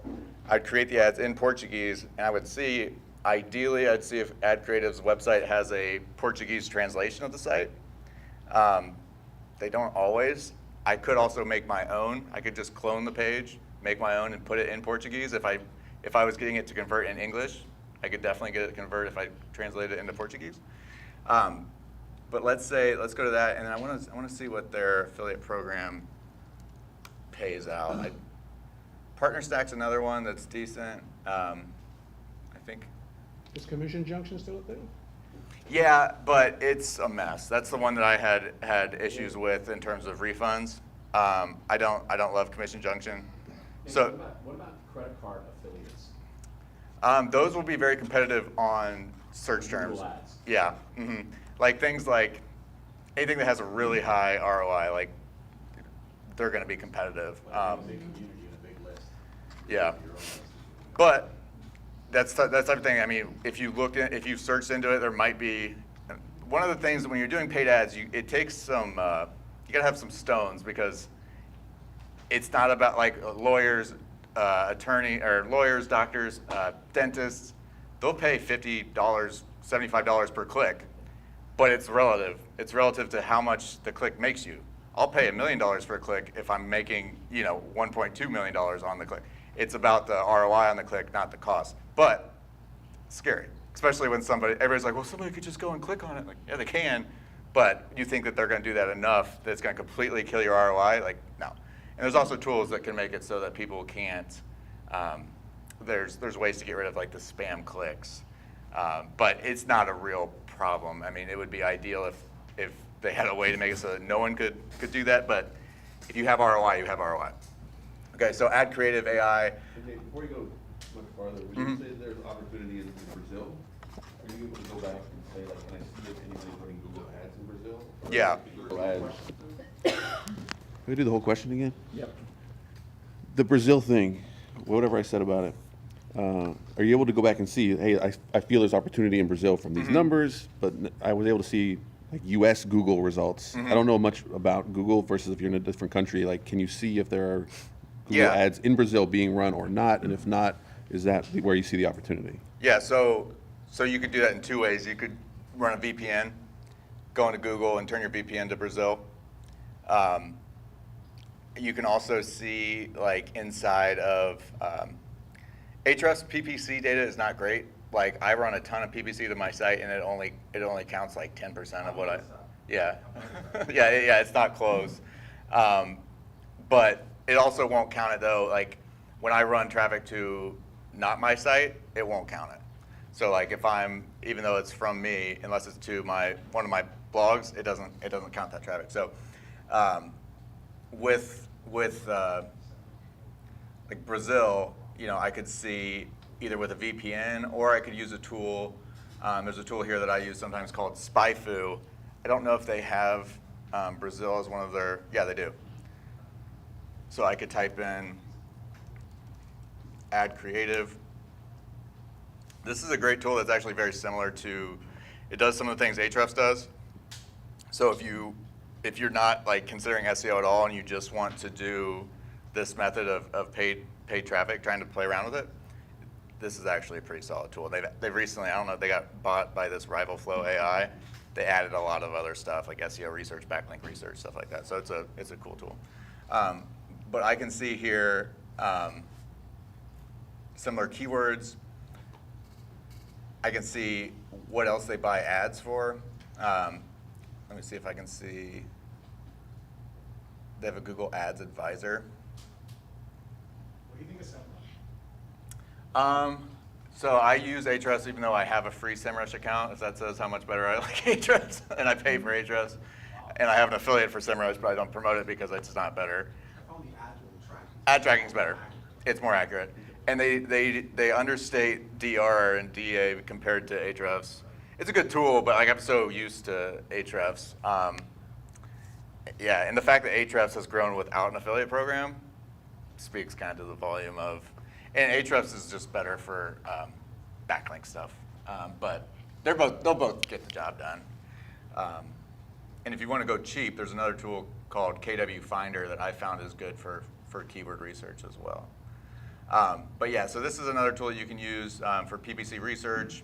You can filter. Let's see.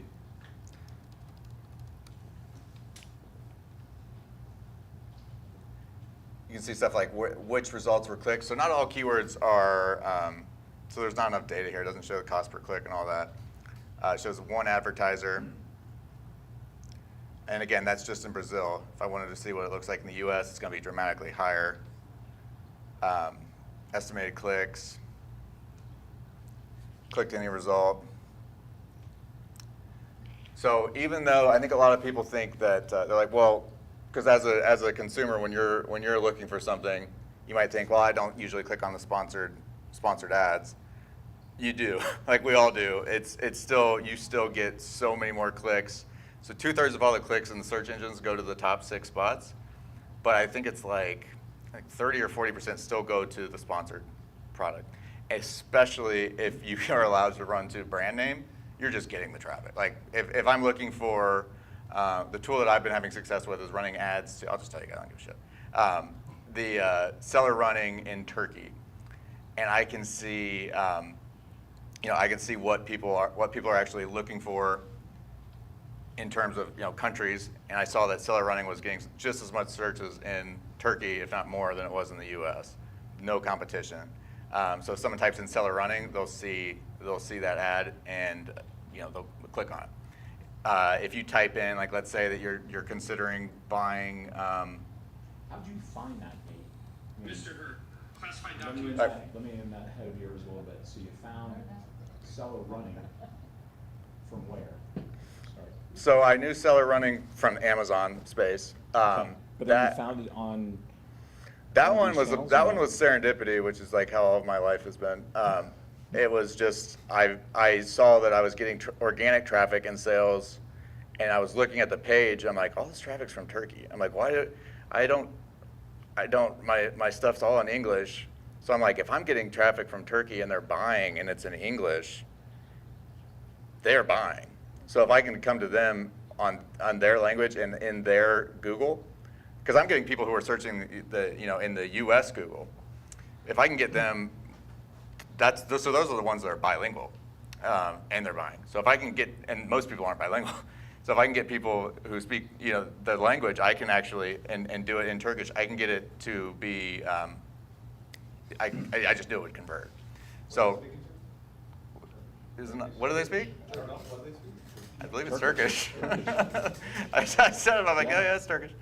So walk me through that, right? So you're successful on a US platform, then you find like an audience in Turkey, and then you say to yourself, oh my gosh, I can run an ad in Turkish. Yeah. So what's your next step? You find a chat GPT that like translates to Turkish, or let's go ahead what's your next step? I mean, we're in Turkey now. We're in, right. Where are we now? Westchester? Like where are we? Miccosukee, where are we? So let's say, so I could say, right? That's good. You guys are with me, right? So let's do,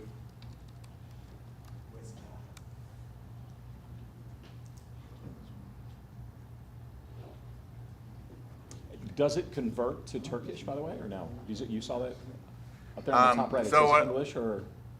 Yeah, so that's good. So what I could actually do. Holy crap. Turkish. You didn't think it was a language? So I can do that, but what's ideal is to then run our affiliate link to this URL that's already translated into Turkish. So with seller running, the default was Turkish. So that was a good indicator. So why would you not go into other countries and do the same thing? How would you? That's the scale. Yeah, you definitely. Yeah. Mm-hmm. So once you can prove profitability in one geo, that's the beauty, is that if you. Is that your plan? I guess. Yeah. Okay. Mm-hmm. So that's why I like about this whole thing is that, like, so let's say that you're getting 20% of the traffic is from the U.S. That means 80% of the traffic is not from the U.S. Granted, when I run U.S. ads, I run them also to the U.K. and Australia and Canada, the main English-speaking, assuming that the product's not like a prep center in Texas. That's one thing. But then when you can go to different languages, then you can create different ad groups, and you can actually run different ads in different languages and do that, and you can start to see how they convert. The hard part, the worst part about running paid ads to affiliate programs is since you don't own the page, very rarely do you have the ability to put what we call a tracking pixel into them. So let me show you I'll just literally make it here as we speak. No, I'm not signing in. I would just make a spreadsheet, and I would go through and I would check my daily clicks. I'd pay a VA to go through and actually take all the conversions and commissions, put it in the spreadsheet, tell me what my EPC is, make sure that my EPC is higher than my your ad cost. Than my cost per my CPC. And if it is, then I'd be like, okay, let's scale it. And then, just like with Amazon, you do have the risk of competition coming on, but in other geos, it's not as competitive. And then again, if you can run that to all different countries, and most people, aren't translating their ads and getting sales pages that, if we're running a sales page into to people that speak Portuguese, and we do the ad in Portuguese, and they get to the landing page, and you do have the built-in translation option, but it's not ideal. If you have a product like Ad Creatives that actually has the translated page as an option, and then run the ads to that translated page, that's like the dream scenario. Do you guys have any questions? I feel like I've just been talking. We can take, yeah. I want to understand. So if you just translate it from the AI, Mm-hmm. how do you check to make sure? Because sometimes the translation doesn't. Yeah. So really, ideally, like AI would be the start, but paying someone who speaks it would be the ideal solution. I'm okay with it being not perfect because I'm still looking at like the numbers. Right. And my end goal, would be like, I need to get someone who speaks Turkish and is also maybe a marketer. Or so somebody could be like, read this verbatim to me in English. I do trust, it is It seems to be pretty accurate. What And seems to be pretty accurate? when I asked ChatGPT to convert, Oh, ChatGPT, okay. yeah. That being said, it's not the end of the world if it's a little bit weird. Like if people are clicking, they're clicking. And then I know that the sales page is in perfect, in the language perfectly. I try to keep it simple. Basically, so like let's go into ChatGPT and let's say, so let's run ads to Brazil. Let's say that we want to run ads to ad creative in Brazil. I'm not gonna. Let's just see real quick. So you would run an ad in Brazilian Portuguese as opposed to just Portuguese? I would definitely research the different. language. Yeah, I would definitely. I know. I had some creative done in Argentina and in Spanish. Portuguese is the main. But it's not always the same. Yeah. I don't mean to get you sidetracked. No, yeah. So there's with all the different languages and geos, you would definitely want to double check. But for this example, It does anything. for this example, and I would ask somebody who maybe is from there. I'd go on Fiverr, I'd find somebody from there, and I'd say, when you see ads, what are you seeing? Like when I show you this ad, and what would other people see? And I would do that after I can prove that I'm like, all right, this is breaking even. Now it's time to really refine it and make sure that the more nuanced stuff like that it works. So on the top right, you have Brazil, and then you have India, which is also showing a score of 450, right? Mm-hmm. So I guess your next step would be to look at India Yep. ads, right? Yep. So walk me through what you do to run an ad for India, I guess, would be. So I would basically just double the process. So what I like to do is, so you can see here, keyword difficulty 22, cost per click slightly higher. Let's see, Brazil, same volume, much lower difficulty. And I can see here all of the, if you scroll down, you can see what's already ranking there. And obviously most of them. So what's funny is that some of them are still in English. I don't know. We don't have that problem in the. Like I've never been in Google and then it been in a different language. I would love to be able to empathize more with what it's like on the other end. I don't know. Does anybody here English their second language that has experienced that, like from another?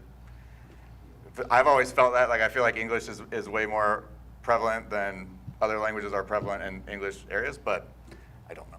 Very, very limited in my experience on that. But yeah, I would do that too, but I would start with one, and then I would maybe, if I got that to convert, I'd go to the next one. And I'd start with the one with the lower keyword difficulty. It's probably gonna have a lower cost per click.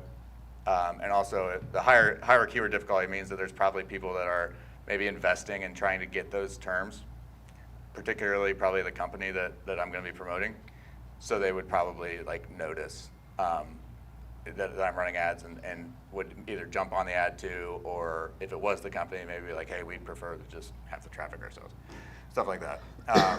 But yeah, so let's say that we want to run ad creative to Brazil. So what I could do is if I want to be really lazy, I could just type in ad creative and see what ads are popping up in the United States. And kind of emulate them. Let's go into, let me try to find my affiliate link.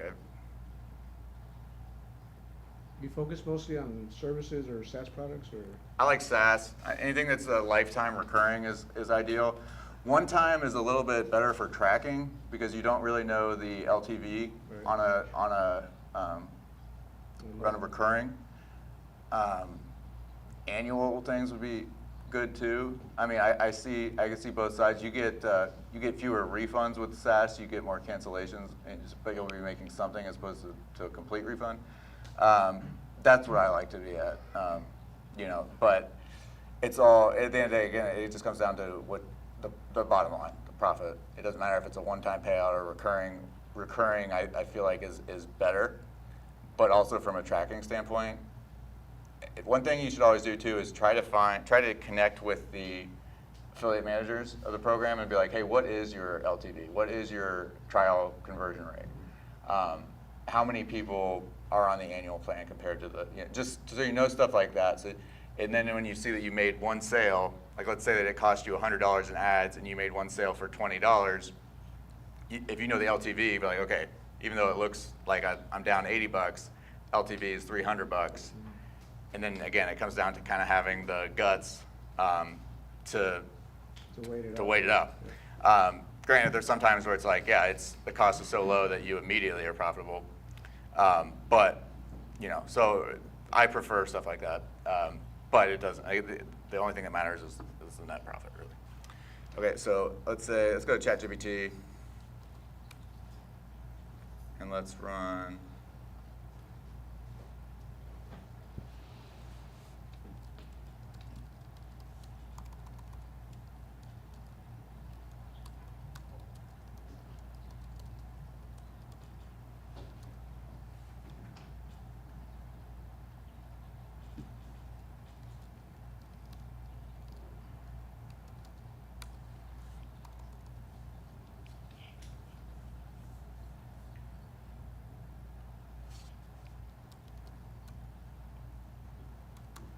I'm not sure if you answered this one already, but for a different country, Mhm. somebody on the stream is asking, by the way, one of the streams saying that they love it.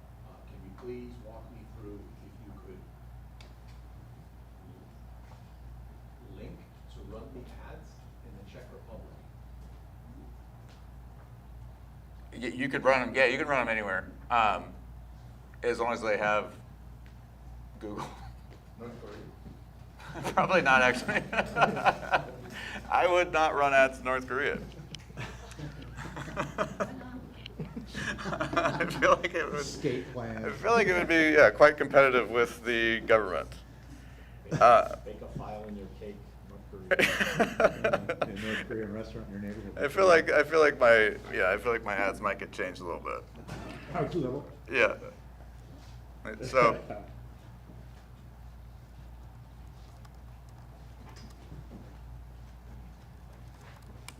See if it's able to scan this.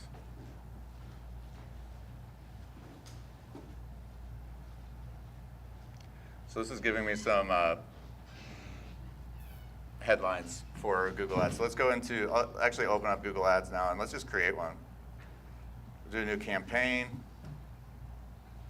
And we're going to do website traffic.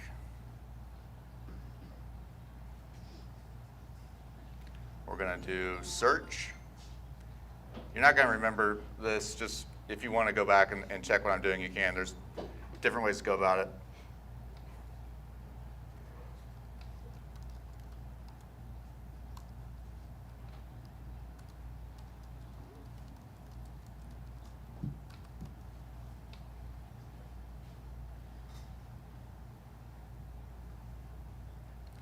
And again, the downside to paid ads to affiliate programs is you can't track conversions. In Google Ads, when you can track conversions, it's much easier because it literally shows you this is what you're making. You get your ROAs, return on ad spend. It's like you spent $1,000. We were literally able to track the checkout from the beginning to the end. You know what you're making. Again, with this method, it takes some guts. Set a maximum cost per click limit. Since there's really not much competition, I'm not going to mess with that yet. I really like to let Google kind of run a little bit and do its own thing. Don't ever blindly accept Google's recommendations, because their recommendations are like, hey, we should take more of your money. Yeah, like It's almost as bad as Amazon's ad recommendation. yeah, it's like, hey, that's a good idea. Yeah, so yeah, their recommendations typically involve you paying more money. Search network, I'm going to turn off display network.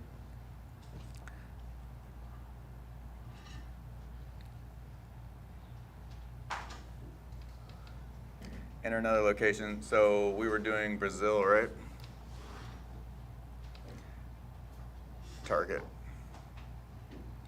161 million. Languages. So what do you think? Portuguese? Oh, they don't have Brazilian Portuguese, do they? Let's see.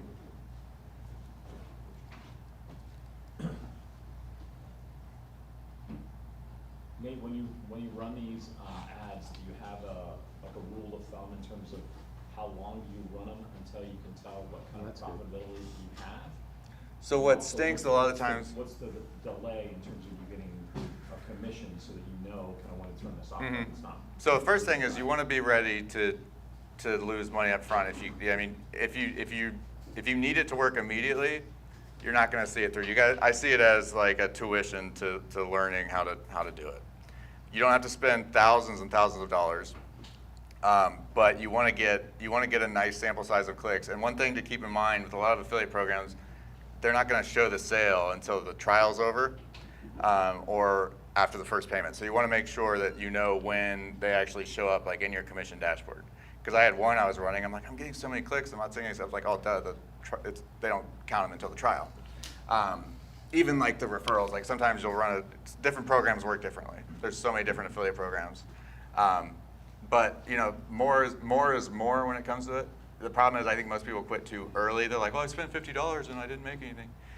Gotta go further than that. And then also you do have to wait. If you want to spend a bunch up front and then you don't want to spend 14 days of ads and then find out they're not converting at all, if you want to front load it and then pause them and then wait 2 weeks and see if I'm getting any commissions or referrals, if it's the type of thing that doesn't track the leads immediately. And a lot of them, most of them do not.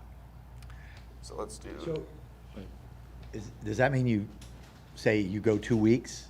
You go 1 week? So yeah, it depends how. Well, we're going into Brazil. How long are you gonna go? So the problem with this one, there's not a ton of searches for that term. We can expect to get like, I don't know, maybe searching 450 times per month. We can get maybe like 100 clicks. So you're not going to get a ton right away, and that's just to that one term. Keep in mind. So Right. we're also going to be running different terms. So I would like to see probably like 1,000 clicks, and then if you want to pause it, if you know how long it's going to take, pause it, and then you can see like if I don't make any referrals from that, maybe I should reassess. But if I see any referrals, I'm like, okay, it's a good sign that it's actually converting, and then I can, if I do it right, and it depends what the software, what the program is, I could then go in and actually, because we can create different tags a lot of the time, and the best affiliate programs have that. So they have the ability to tag, and then we would use a tagged URL, and it would actually show us what converted. And then I would use different URLs for different keywords. It's kind of confusing. I will eventually do a video of this. I wanted to kind of launch this here live. There's a lot of little nuanced stuff to it like that. But for now, yeah, it's up to the person. But I would like to see at least 1,000 clicks across relevant terms. So a lot of times people make a mistake of running clicks to terms that they think would sell, but they're not. Like we want to run to like buyer intent. So like add creative free trial, add creative discount, add creative extended trial, add creative, stuff like that. And then you'd have other ones that are going to be, if those convert, and because the problem with Google Ads is that it's not unlimited traffic because there's only so many people searching for a certain thing. You can get as much of it as you want, but there's still you can't make people search it. With Facebook and Instagram, I can push it in front of as many people as I want for the most part. But with Google Ads, you're limited to how many people are actually searching it. So, and not all keywords are created equal. We've got what I call buyer intent keywords, and then you kind of have just general like maybe shopping around keywords, and then you have keywords that might get people in, but they're not there. They're not really buying. But things like discount, free trial, extended trial, bonus offer, those are Coupon. Yeah, coupon code. Those are things that people don't type that in if they're trying to, that's what people type in when they're about to buy. And if an affiliate program lets you do that, and again, that's the thing, is making sure that you find an affiliate program that allows this. I don't condone ever violating terms of service for everything I do, white hat. I'd rather not make money than make it doing gray hat stuff.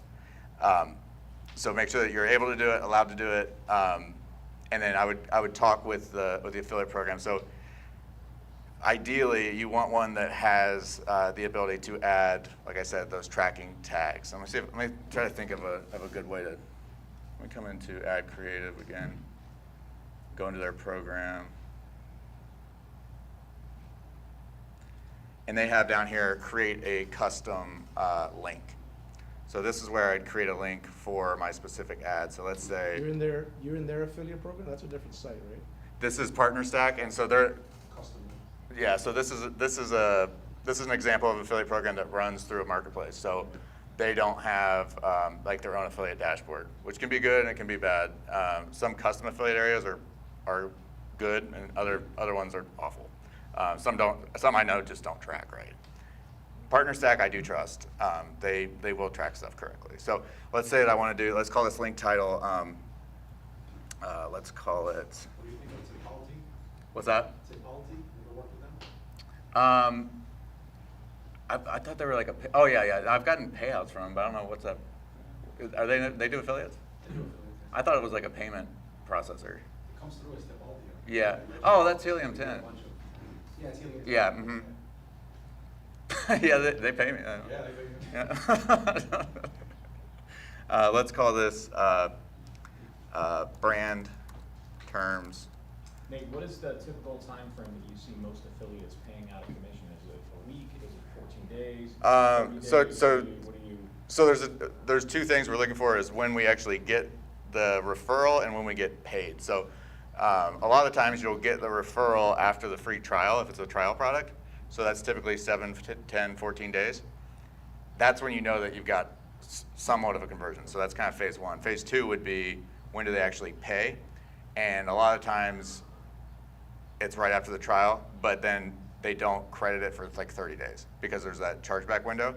So and then even after that, sometimes you don't, then they pay you like on their schedule. 30, Yeah. 30. So you end up kind of being a little bit of a backlog. It's kind of like, 90 days. yeah, it depends. So once you've been doing it a lot, it I'm feels. not going to run an ad for 90 days. My question is like. So how I much would are- run it for 90 days if I saw that I was getting trials, and I would ask them, what's the trial conversion rate, stuff like that, or just, if like I said, if you're gutsy, just roll with it and see at the end of the day, like run ads for a month if you're willing to spend $2,000 and then see how much commissions you made. And you're just floating for 90 days, and then you're playing with the house. Exactly. And then I've done that a lot where I'm like, and it's more just like a laziness thing where I'm like, you know what? I'm going to run these. I'm not going to be too analytical about it at first. I really think they're profitable. At worst, I know I'm going to just probably lose a little bit of money. I'm not making zero. I'm going to learn something. And I do appreciate that not everybody like has that flexibility like to do that. It does take some guts, and you do need to have the money to be able to do it. But it doesn't need to be thousands and thousands and thousands of dollars. And if I'm seeing referrals or if I'm seeing trials, the affiliate managers for most programs, they want you to know what's up. They'll tell you anything like that. So if you say, hey, what's your LTV? What's your trial conversion rate? When do you pay me? Stuff like that. That will give you a better idea. And if you're the type of person that's really analytical and you want to put it all like I said, the tracking is the hard part. And like one of my favorite quotes is Peter Drucker: "What gets measured gets managed." It pains me on these because it's not as easy to measure as it is when you have your own tracking pixels and tracking IDs. But yeah, it is. You do have to kind of roll. And At some point, in most cases, you see it at the beginning. Yeah. If you're good, it's just a matter of when you're good if the LTV is decent. yeah, and I wouldn't expect the first one to land.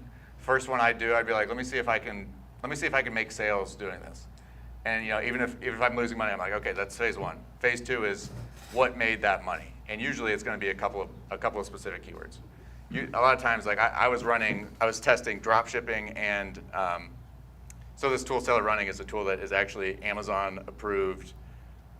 It's not drop shipping because you order the product from Amazon, it goes to a prep center that they own, and then they ship it. And Amazon came in and audited it. So I was running my ads as Amazon approved drop shipping because that's like literally what it was. You can't say Amazon in ads. You have to say AMZ. You can't say most brand names. But with that, I was able to see like what terms are actually converting. And drop shipping was getting a lot of clicks, but then when I looked at what was actually making the sales, those were profitable, but not as profitable. But that also had way more search volume. So you kind of have to balance, the things that you can get traffic, because again, you are limited to how much traffic you can even buy. So that's why I bring in Ahrefs, because I want to see that people are actually searching for these terms. And I want to see if there's even enough there. Because sometimes if it only gets like 20 searches, they won't even let you run ads to it. They say not enough volume, which I never got. Like, I'll take anything. Like, why not just give me the, why not, like, because a lot of times it's like for my own products. Like, I want to run for discount code or something to my own product. Like, just let me have it. I don't care. I don't care if it shows. Yeah. Yeah, I'm like, well, let me, and that's one thing too. Like, a lot of people don't run ads to their own brand name. It sounds counterintuitive, but you should. It actually is. It's kind of dumb not to, because you get if someone else runs it, that's the worst thing that can happen is your competitor comes in and runs ads. But when you run them, you are like, well, even if you had the top spot, you should still run ads, because then you're getting all of the 2 top spot traffic. Should be some of your most profitable ads. Yeah, they are, yeah. And then also, even though a lot of times you're a little bit cannibalizing yourself, but you're also taking a bunch of traffic from those things that are down at like spot 6 and 7 that you've now bumped. I've talked to brands before. They're like, why would I do that? I already have the top spot. I'm like, I mean, it's hard to explain, but like, I told a big BRTV brand this week, same thing. It was like, yeah, it's crazy when I see it, because I mean that's kind of what we're looking for here is companies that aren't doing that. Like, if they'll let you. Some people are just like, we don't know Google Ads. We don't want to know Google Ads.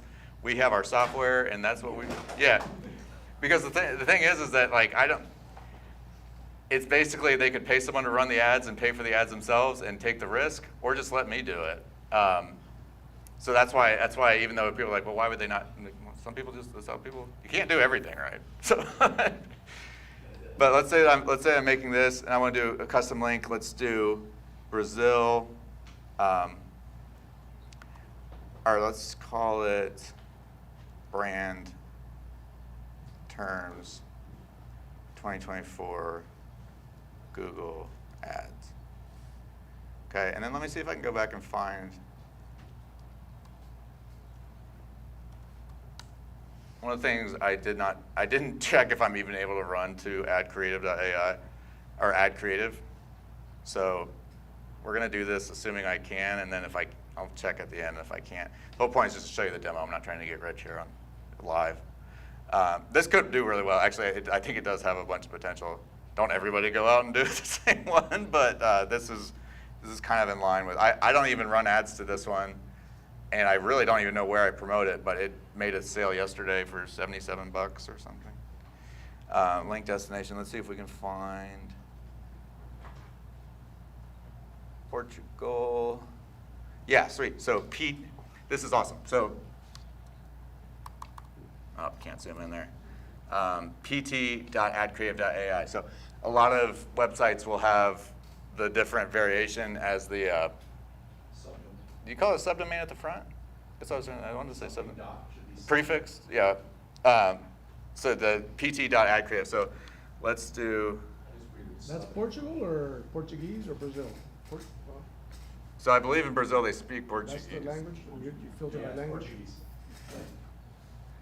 And then brand term. Never spell or do math in public. We're gonna say port. Link destination, and I'm gonna create that link destination. Let's see if it's gonna let me do this. What's wrong?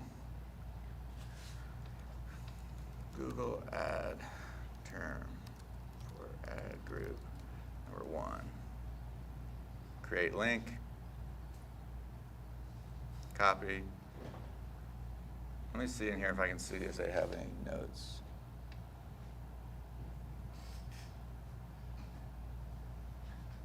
Yeah, so like this one, the other day, I think I got paid for that today. They bought it on the 16th, $74. And then this one's a 30% lifetime recurring. So this is a pretty good program. And they actually do give something that would work great for the ad, which is like a free credit. So you can give them, I think they get like $500 in Google Ads credits when they sign up. It's like a really sweet deal. And then I can see my data here. So this is all data from since I've been in the program without running ads. I think I sent an email I think it might be in like an AI, somewhere deep in an AI email sequence. So it got 994 clicks. So the stuff that they show on the page, like about the results, like in terms of EPC, lifetime value, this is what I'm most interested in. But also keep in mind, this data is relevant to a different type of traffic. So this is traffic that was on my email list from a segment. I was running like a free ChatGPT cheat sheet. And then I did an email sequence, and I was like, I gotta monetize this because it started getting a ton of opt-ins. I'm like, I'll run to Ad Creatives AI. So I put that in there. The clicks that I get from there are not gonna be converting the same as clicks that I get from Ad Creatives searches on Google. Because this is building awareness to the brand, and those are building those are getting people to actually buy. So those are people that are trying to find the way to buy, and these are people who are just interested in AI, and I'm like, hey, you know, and also these are people who I don't even know for sure run ads. I know a lot of them, there's overlap because my website is for marketers, and then they ended up on this list. So it's gonna be lower, but if I can see that is making 39-cent EPC, converting at 0.4%, to me, that seems really, I mean, it seems low on the surface, but I would expect 10x that in terms of like EPC and conversion rate when I'm running the traffic to actual brand terms. So that's a good sign to me right there. So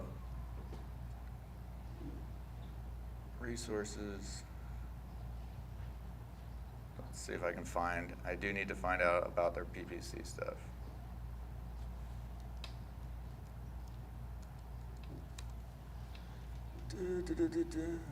Five actions to bring signups. Google Ads. Keyword ideas. Search keywords. So they seem to be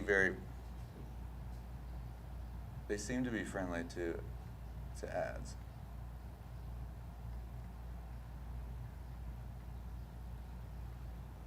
By the way, if you ever run an affiliate program, the ROI on it's huge. I would definitely always tell people, like, double down on your affiliate program and you won't have to spend as much money on your own paid ads.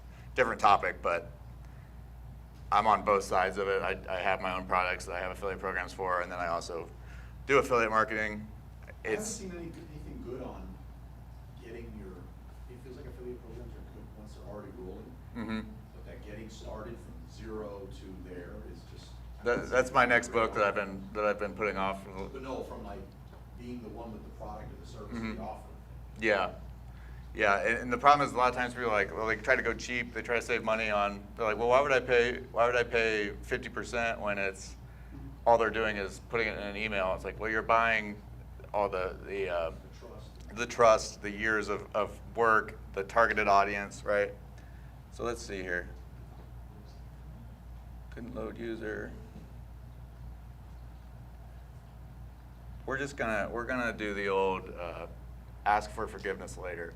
When you run ads, check first. I'm pretty sure we can. Let me check one more time, just see if anybody else is running them in the US. And one thing we could do is I can kind of let me copy this link address and see if I can see anything in here that maybe, no, that's not gonna show it. Campaign ID.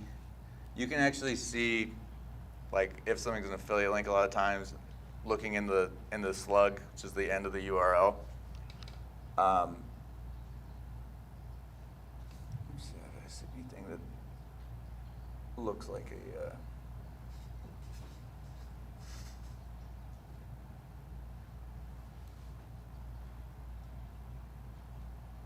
Let me check one more time because I think this one actually could make money, so I want to actually maybe do it totally correct.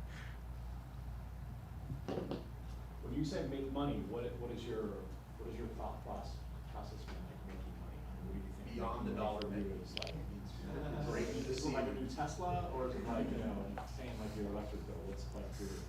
I just love when you can paid traffic is such an amazing thing because when you put money in and you know that they're like, I'm just, until somebody comes in and stops me or competes with me, like this is gonna keep running. And it's just, when they work, it is the most glorious feeling.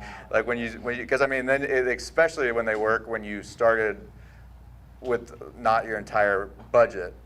When you start, you're like, I'm only running maybe 10% of what I could do, and I'm running really conservative, low cost bids, you know, profitable. I mean, I've got campaigns that do 10K a month in profits from Google Ads that would just keep running. Yeah, and just is an awesome method. And it's one of those things where it's like, with blogging is great, but like you check your blog one day and it's crushing, and then the same blog post, like Google decides like we don't like that anymore. But with Google Ads, worst case scenario, your cost goes up, and if you know what your ROI is, yeah, and you know your LTV, and then I mean you can always pause them if you aren't loving it, or you can always, you know, and you can. There's nothing saying you can't scale it and do other products. So what I'd love is, you know, there are a bunch of good courses on running Google Ads. I got Google certified a while back, but I think I learned most of what I know. There's a guy named Jeff Sauer is a good guy with Google Ads. I really just doing them a lot is how you really learn.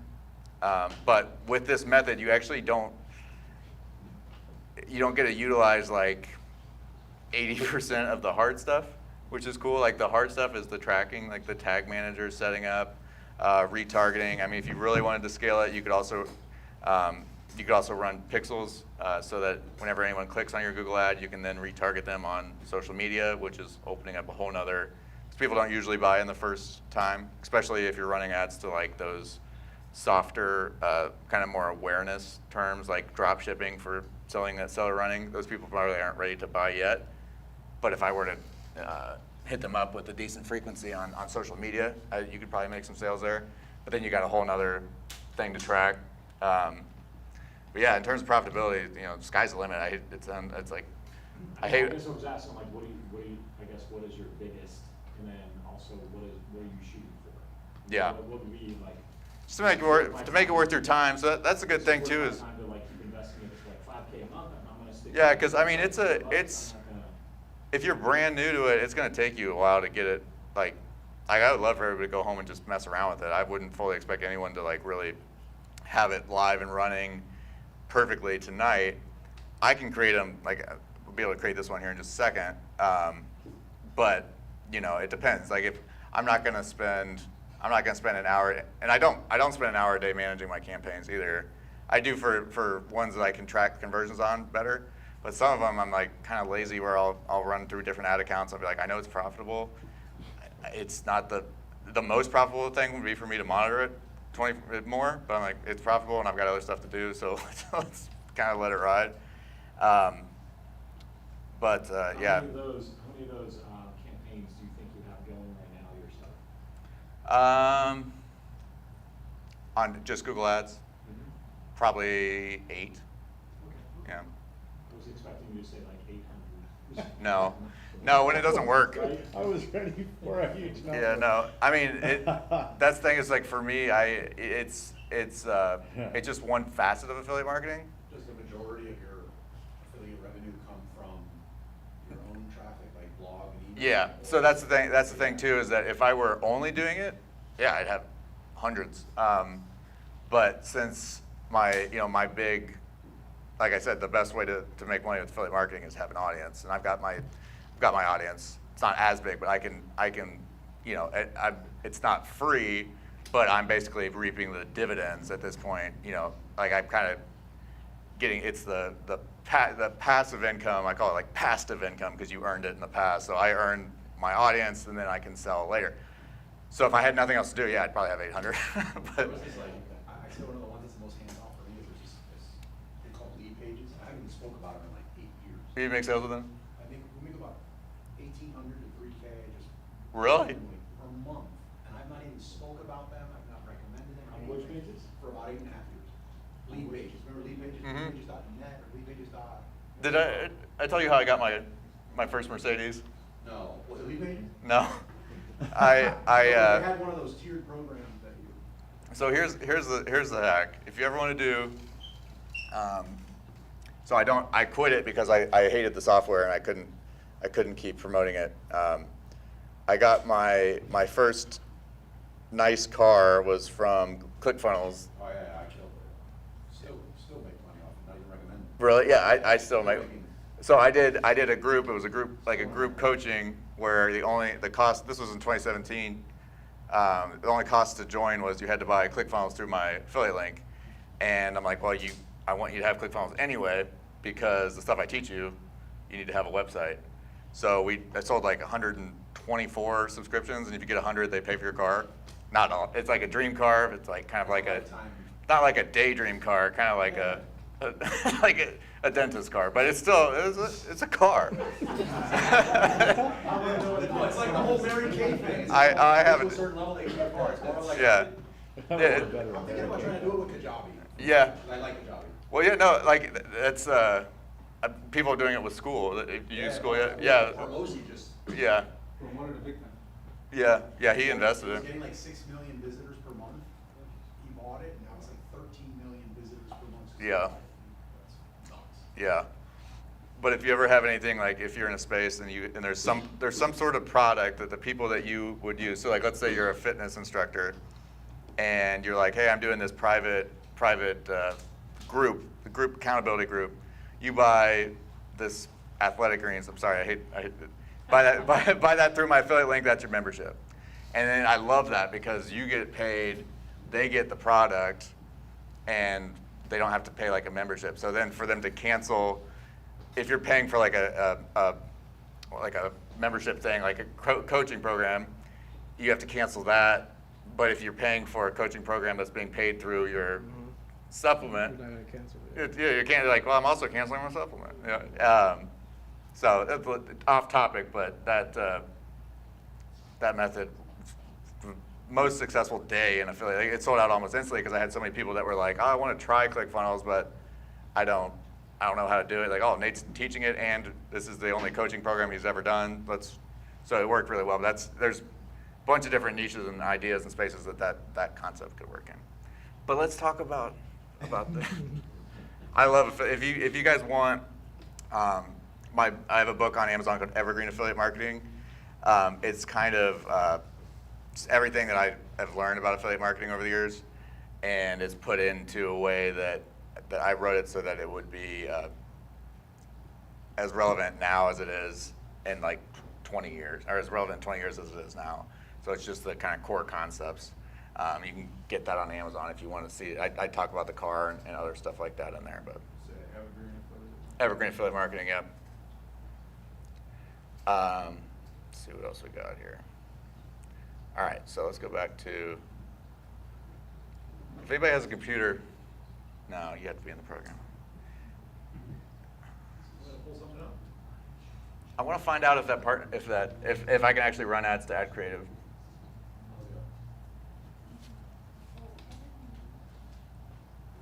Let's see if ChatGPT can read that page.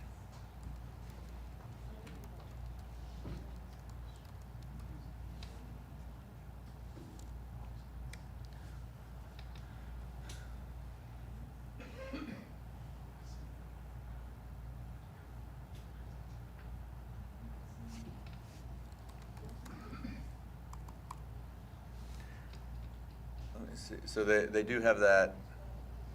I don't know if they still do it, but the bonus Google Ads credit is what I would love to have in my ad. I'd say, $500 Google ad credit. Click here, because they're running ads to their own brand because they're smart. I think that's them. What I should do is I don't have a VPN on this computer, but does somebody have a VPN that's online? I want to see if Brazil shows up for Ad Creative. I don't like VPNs though. Every time I use a VPN, something weird happens. Like What country, Brazil? Brazil, yep. Anybody have any questions while I'm looking for this? Let's just roll with it. Are you in the actual, are you approved for it on Partner Stack? Yeah, but it doesn't show it in Partner Stack, and I'm also looking at. Go to the, I saw it on the, like, resources. How much time do I have, by the way? 14 more minutes. Okay. But if you go a little over, it's fine. All right, I want to finish this ad. So let's just go back to ChatGPT. So I want to write my own ads when they're in my language for the sake of this. And also, if you use, I'm not trying to sell ad creatives to everybody here, but they actually will create, they'll generate different ad variations for you. Not sure if they do other languages, but yeah, that's worth checking out. So let's do create 5 headlines in Portuguese. God dang it. You know, I can't spell, but I say probably 80 times a day. Philippines. Never have even gotten it right, like guessing. Like every time I spell it a little bit differently. And I've never gotten it. Create 5 headlines in Portuguese for Google Ads selling this program. Create 90 character descriptions selling the same program. Looking at resources? Yeah, like they had a resources thing, and then they said they had like a PDF, Yeah. and then they had like ways to promote, and number 5 was Google Ads. Put these into a table. Headlines and descriptions. All right, so let's just roll with it. Links. Ad creator, looks like it. What's it say? Oh, they are running to it? Sao Paulo, yeah. So when someone's on it, that means it's going to cost a little bit more probably. And if the brand is on it, that means that if we're not allowed to run it, they're going to definitely notice. And like I said, if we're not allowed to run it, we're not going to run it anyway. Let me show you one more method, though, that I would use if you want to try, even though you can't run to brand terms. This is what I would do. I would type in the website. Inside of Ahrefs, up here on the dashboard, I type in adcreative.ai. Yeah, you can. You can? Yep. Sick. Yeah. We'll spell it out specifically. Hell yeah. How lucrative it can be.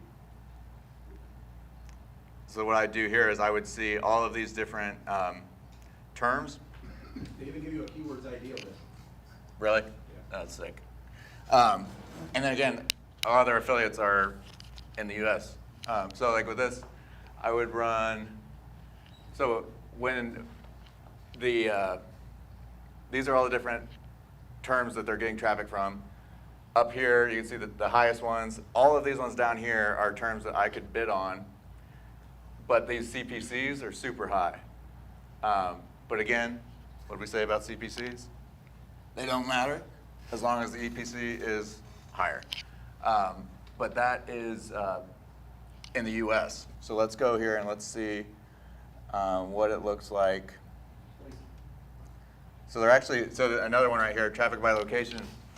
We can see that they're getting a lot of traffic from India, a lot of traffic from Germany.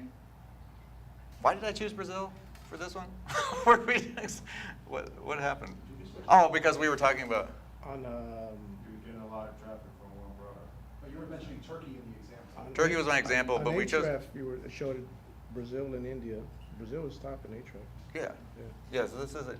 Oh, maybe it's because it was just for that. It was just for that search term. So yeah, let's do.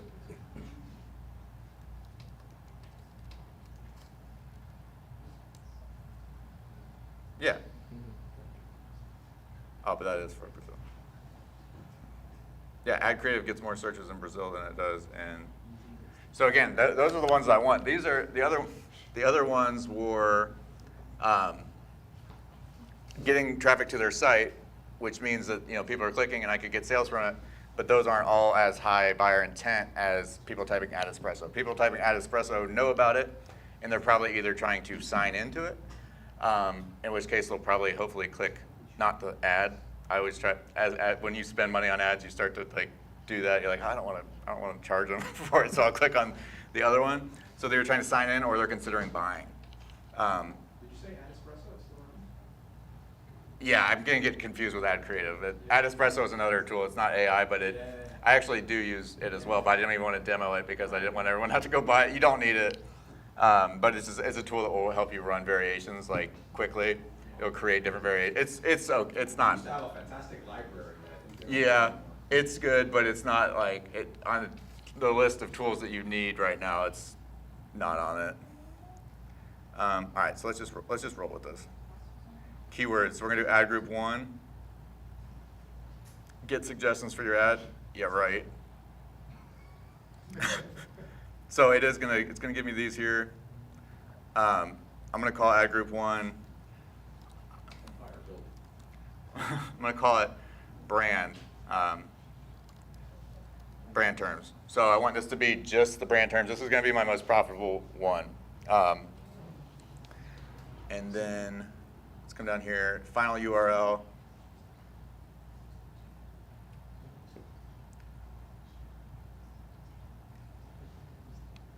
I'm gonna paste that URL in there. And then I need to create what's called a display path. This is what shows up on the bottom of it. We'll put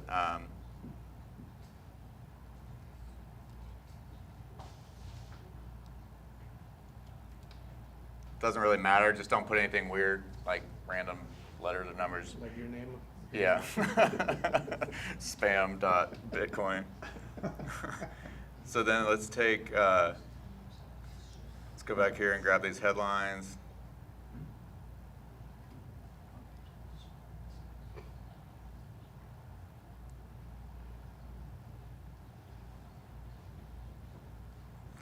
Oh, ChatGPT.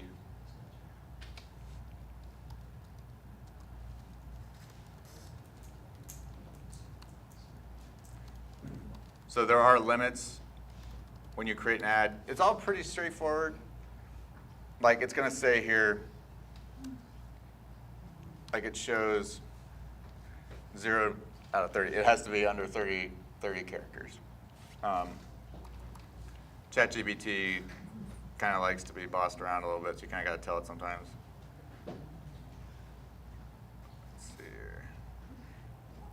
You're not allowed to use explanation or exclamation points. Tough word.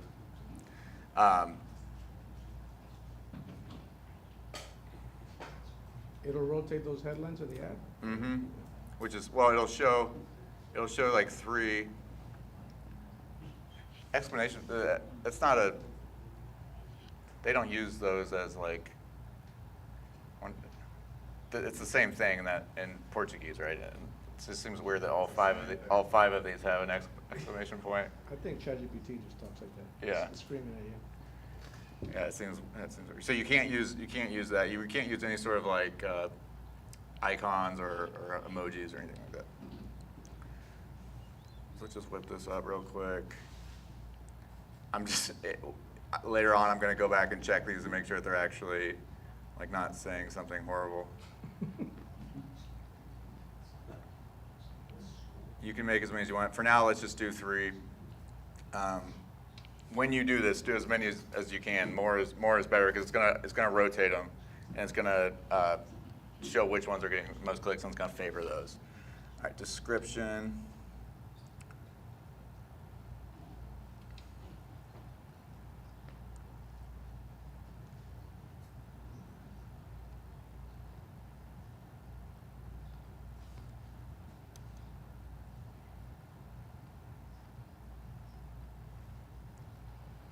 When I go back and redo this, I'm going to actually write my own and then have it translated. For now, I'm just going to use this. But this is just kind of in terms of how to go about quickly getting them, and you want to use ChatGPT, this is the method. Images, you do want an image For now, we're gonna leave that blank. You want one that's 1 by 1, and then you want one that's, I forget what 3 by 2 or something. For now, we're gonna leave that blank. Business logo, leave that blank.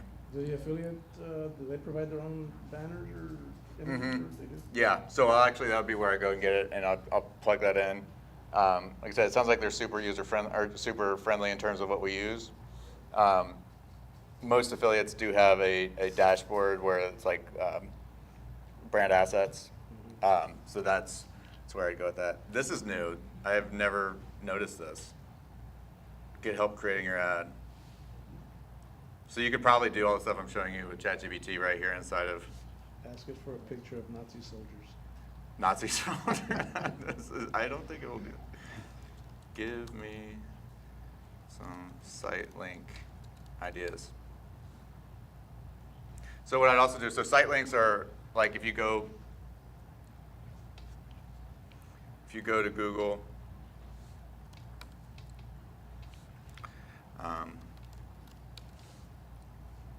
like down here, you've got these different options. So those are good. It makes the ad take up more real estate, so it pushes other stuff down. So you do want to use those. For these, though, I would have to go and create. I would have to create links that go to those pages, and that's going to take us well beyond this time, and we don't need them. This is just, that would be part of the optimization process where I'd actually go and I'd create more URLs that would say Brazil, brand term, pricing. I'd put that in there. Or if you could just have, you would lose your ability to track if you didn't do it for each one. So for now, so when you start, I do recommend finding one that you can use to run direct brand terms. Start with just those, see what you can get, see if they're profitable.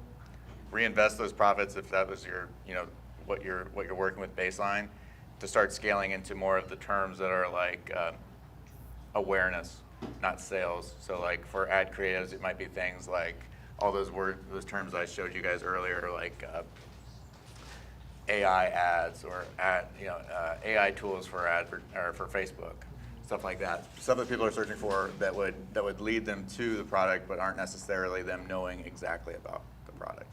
Those are going to be less profitable, but also they might cost less, and you'll have the opportunity to scale those ads. Because again, we are still limited by just the fact that we can only buy the traffic that we have. So this is recommending a daily budget of like $1 billion. 106.60, that's a recommended, so you don't have to do that at all. You can do custom budget. Since the average CPC is 26 cents, I can just run, if I'm just trying to dabble with a bunch of different ones, $10. I'm more of a like to see results quicker type of guy, because I can pretty quickly decide if it doesn't convert on the brand terms, it's not going to convert. It's not going to be really worth scaling, right? So I want to see that I'm getting clicks, that they're actually in this price range, and then I can decide like, all right, this is solid. But you can start with this. If the cost per click is 25 cents and you're only running specifically to those brand terms, you're fine. So actually, you know what? I didn't set my keywords. Hold on. I skipped over like the most important thing. So setting your keywords. So I'm going to do I'm going to tell it exactly what terms I want to run to, and I'm going to use what's called an exact keyword match. This is new. It does never checking for errors and this new AI thing. This is like, I was literally on here this morning. It wasn't here. That's a good thing, isn't it? Yeah. I saw that they added that Gemini to like Google Suite, so it's like in Google Sheets and Google Docs. And that's like the ad creative, that's like the tool you recommend to create your ad? That's like Not necessarily. I have an account, but as you see, I didn't use it when I made this. It's a cool tool, and they do have like a pretty decent trial. It's worth using. It's better for stuff that you need graphics for, like if you're running, if you're working for like your own company and you're like, I want to make ads for Facebook, Instagram, Google Ads and you want to do it all at scale, and it's a really cool, powerful tool that I think everyone should check out. But no, by no means do I think that it's part of this process at this point. It just happens to be the one that we're promoting.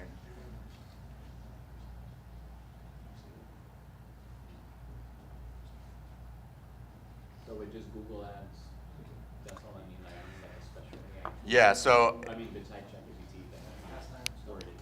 Right. So you want to be, you got to get, approved for the affiliate programs. Create a Google Ads account, and then for now to do what I've done today, all that you really needed was Ahrefs, and even that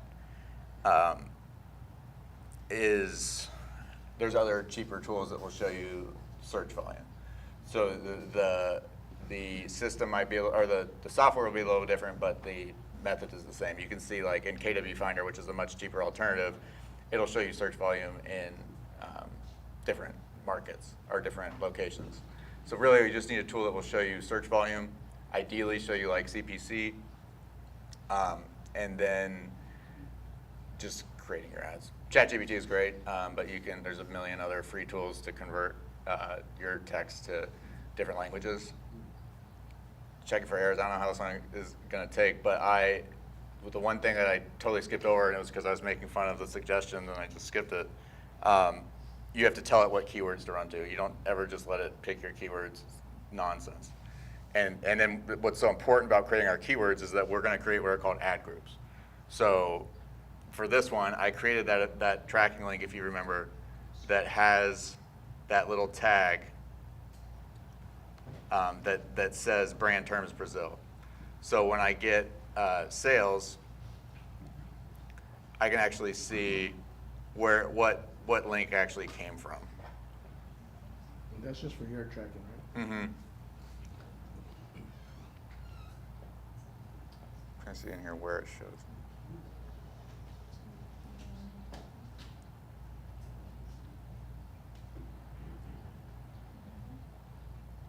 If it's not available here, they'll be able to tell you on the back end. I got to check to make sure that they actually have it. Because in most places, when you make the sale, it'll actually show. So this shows, it shows total clicks.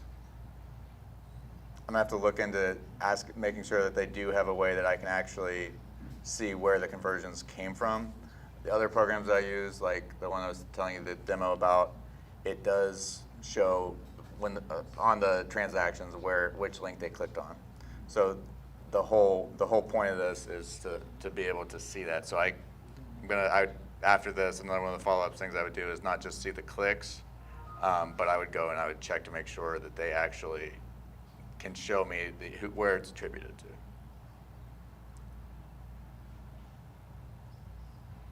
So normally it just approves it, so this is taking forever, but you guys have any questions while we kind of wait for this? There are no dumb questions, just dumb people. Just kidding. Oh, thank you. Do I just talk into it? Oh, okay. So as an Amazon seller myself, like I mainly do like RA, OA, and some wholesale. So then I already have like IP Alert, Inventory Lab, the typical tools that most of us use. So do you recommend like starting there, since I've already signed up for their affiliate program, and sometimes I'll have somebody say, hey, use Inventory Lab, like, do you have a link? And then I'm like, yeah, hold on. And then Yeah, the affiliate link, that's and here something. You go, So I kind of have them already. So yeah, so I would like place to kind of in start. terms of like your wish list of the programs that you'd want to promote, the ones that you actually know about, if they fit these other criteria that I was looking at, which is they let you run PPC, they let you run brand PPC, and they have the ability to create those tracking tags, and you know that that the EPC is low enough. I mean, that's the thing, is that it's hard to find a product that fits that when you're limited to the 12 tools that you use. Yeah. When you do it with everything open, you can, because with Google Ads, doesn't matter, credibility doesn't matter. You're just running direct to that page. Yeah. So I could run ads to anything that's allowed, and it would be exactly the same as if the biggest name in the space did it, because it's just an ad. It's not. So Yeah, I've done that too with a lot of stuff in my space, just because I know the affiliate program, I know the ins and outs of like conversion rates and stuff like that, and I know how to write the good ad copy, but that's not like terribly difficult. You usually just by looking at a sales page, they give you enough material. So you can definitely start there, but I would definitely not limit yourself to just those dozen or so tools that you use. Those are great. Those are the ones that you should focus on for selling like to the hard organic traffic and organic audience and stuff like that, or the one-on-one conversation, stuff like that. And then where do you recommend like finding like all the other stuff? Like, is So there, like, PartnerStack is good. PartnerStack, yeah. Yeah, or you could, you could, a lot of times it's just a little serendipity, like you'll be on a tool that you see has an affiliate program, you check out the stats. But what I like about places like PartnerStack and Share a Sale is they actually show the like conversion rates, EPCs. Yeah, they show you everything. And then they also show like their usually will show like their terms and stuff before you're even approved. Oh, okay. So that will give you a better idea. Oh, okay. So it's good to start there and just like look around and say, I like this product. Yeah, You know, and I would just make a goal. Tonight, if I were trying to do it tonight, my goal would be to start researching programs, see which ones might have that potential, and then getting approved. Some programs will just approve you. Other programs might be a little bit harder. Typically, the ones that would let you run the brand terms aren't as stringent about who they let in. Yeah. But yeah, but there's nothing wrong with doing the ones that you already promote. But it's just most affiliate programs wouldn't work in this model, so you need a big pool of options. Yeah. So you're not stuck. Yeah. Right. Okay. Yeah. Thank you. Yep. Sure. Anybody? I'll refresh this and see this.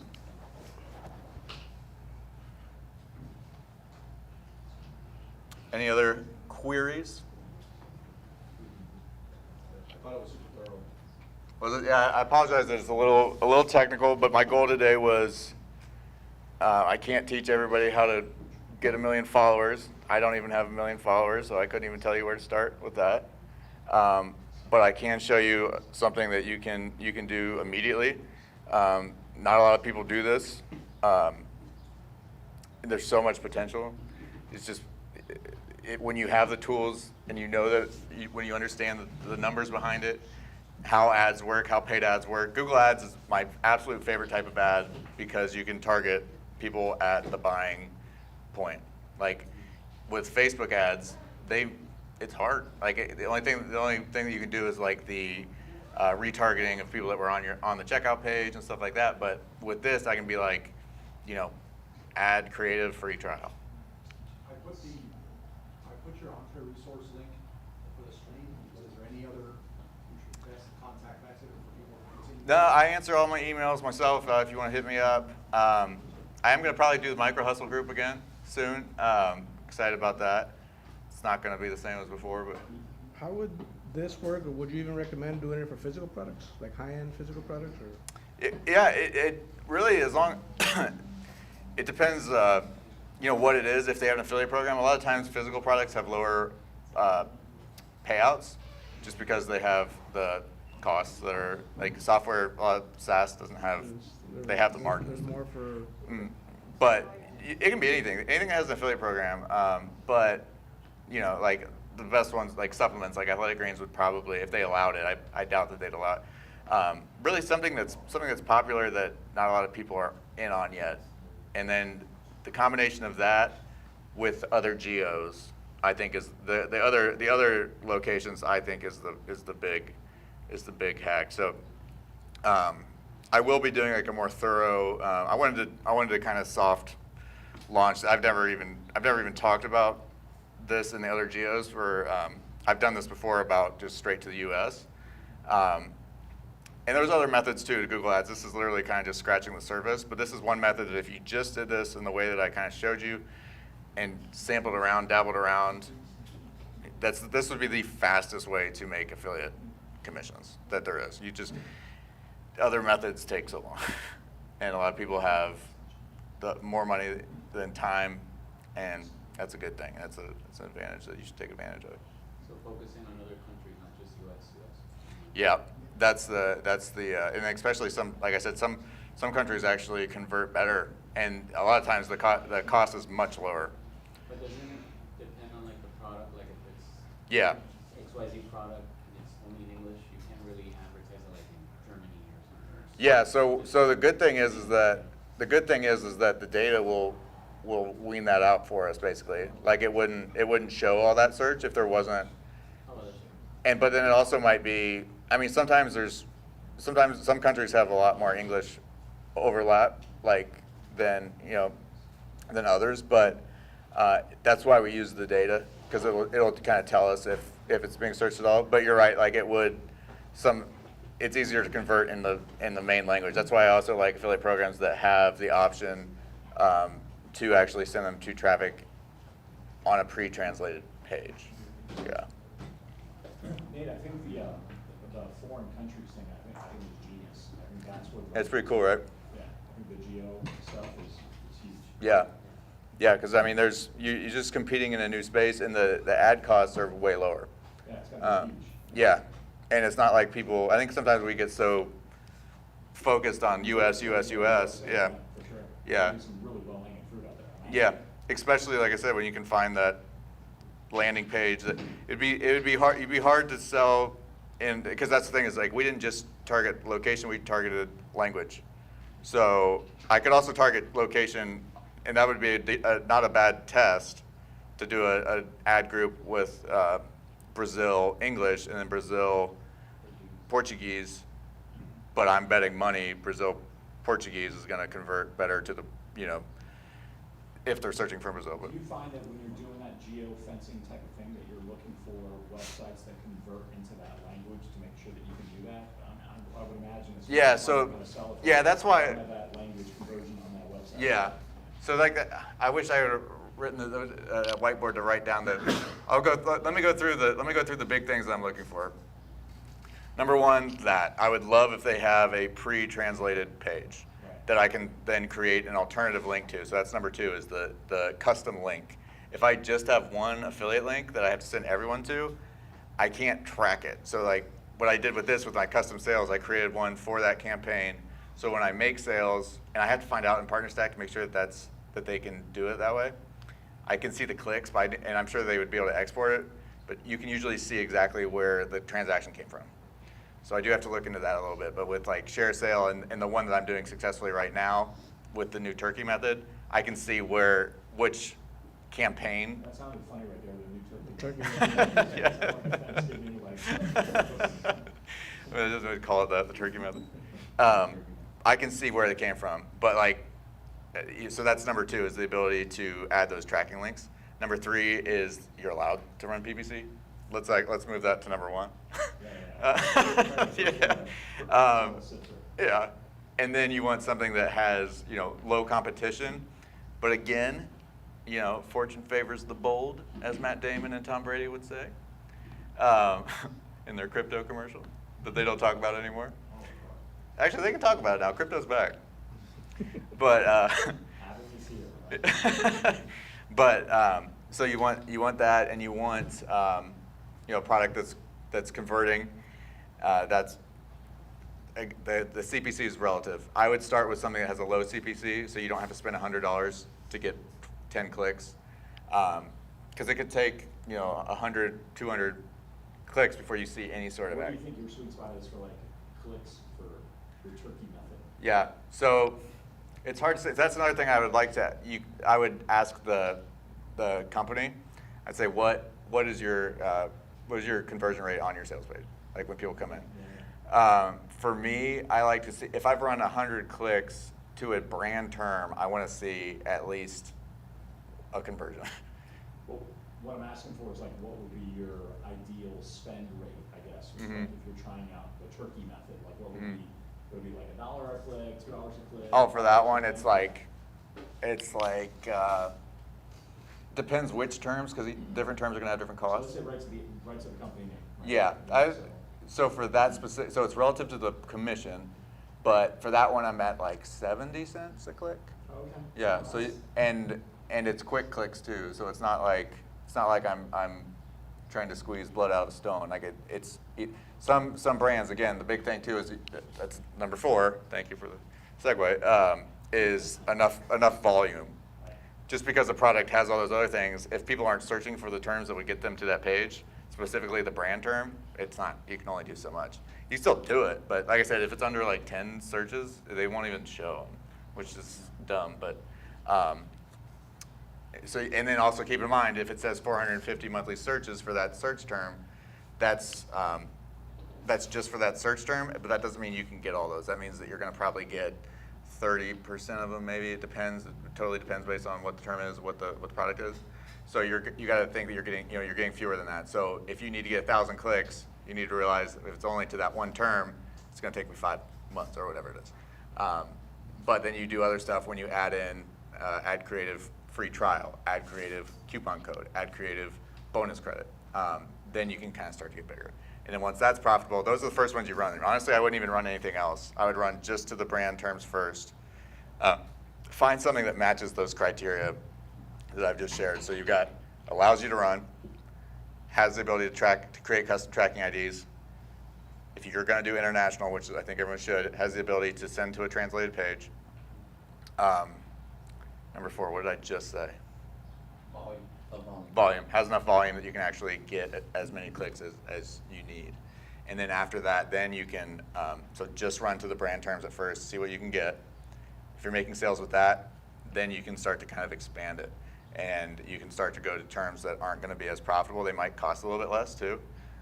Like for ad creative, after I ran directly to ad creative, I would run to AI paid ads or AI creative or ad creation, and then you go even broader and you'd be like paid ad tools, Google ad generator, stuff like that. It gets very broad. But then when we have the ability to create these different ad groups and tracking, we can actually see which terms are being tracked. So if you can start with just those brand terms, that's going to get you. That's going to give you a good idea, because if the brand terms aren't converting, the other terms aren't going to convert. In partner stack and share sale, do they show you like these are the products that have the translated pages, or you just kind of go one by one check? Yeah, for those I had to go one by one, but sometimes like in their description they'll say as like a sales point, because like on those marketplaces, which is part of the reason why I tell people they need to really commit to their affiliate programs as companies, because you're competing for their time, the affiliate's time and energy, so you kind of have to sell the product. Like you have to sell them on selling it. Yeah. And so some of these dashboards will actually share cool stuff like, they'll tell you we sell across all different geos. We have translated pages for higher conversions, stuff that like only like affiliate like nerds like me would maybe notice, but I would go to the site and see. Let me show you one thing. Let me see if this works. Nate, Yep. I'm going to cut the stream and do the wrap up there because the questions are coming from here. That way the stream. Okay.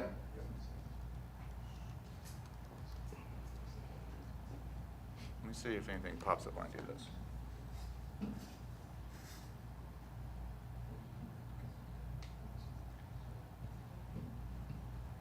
And if I really found something that was converting well, and I could probably talk about this for 24 hours straight if you guys wanted to, but if I found something that was really converting well, but they didn't have a translated page, I could literally clone the page, create my own variation of it,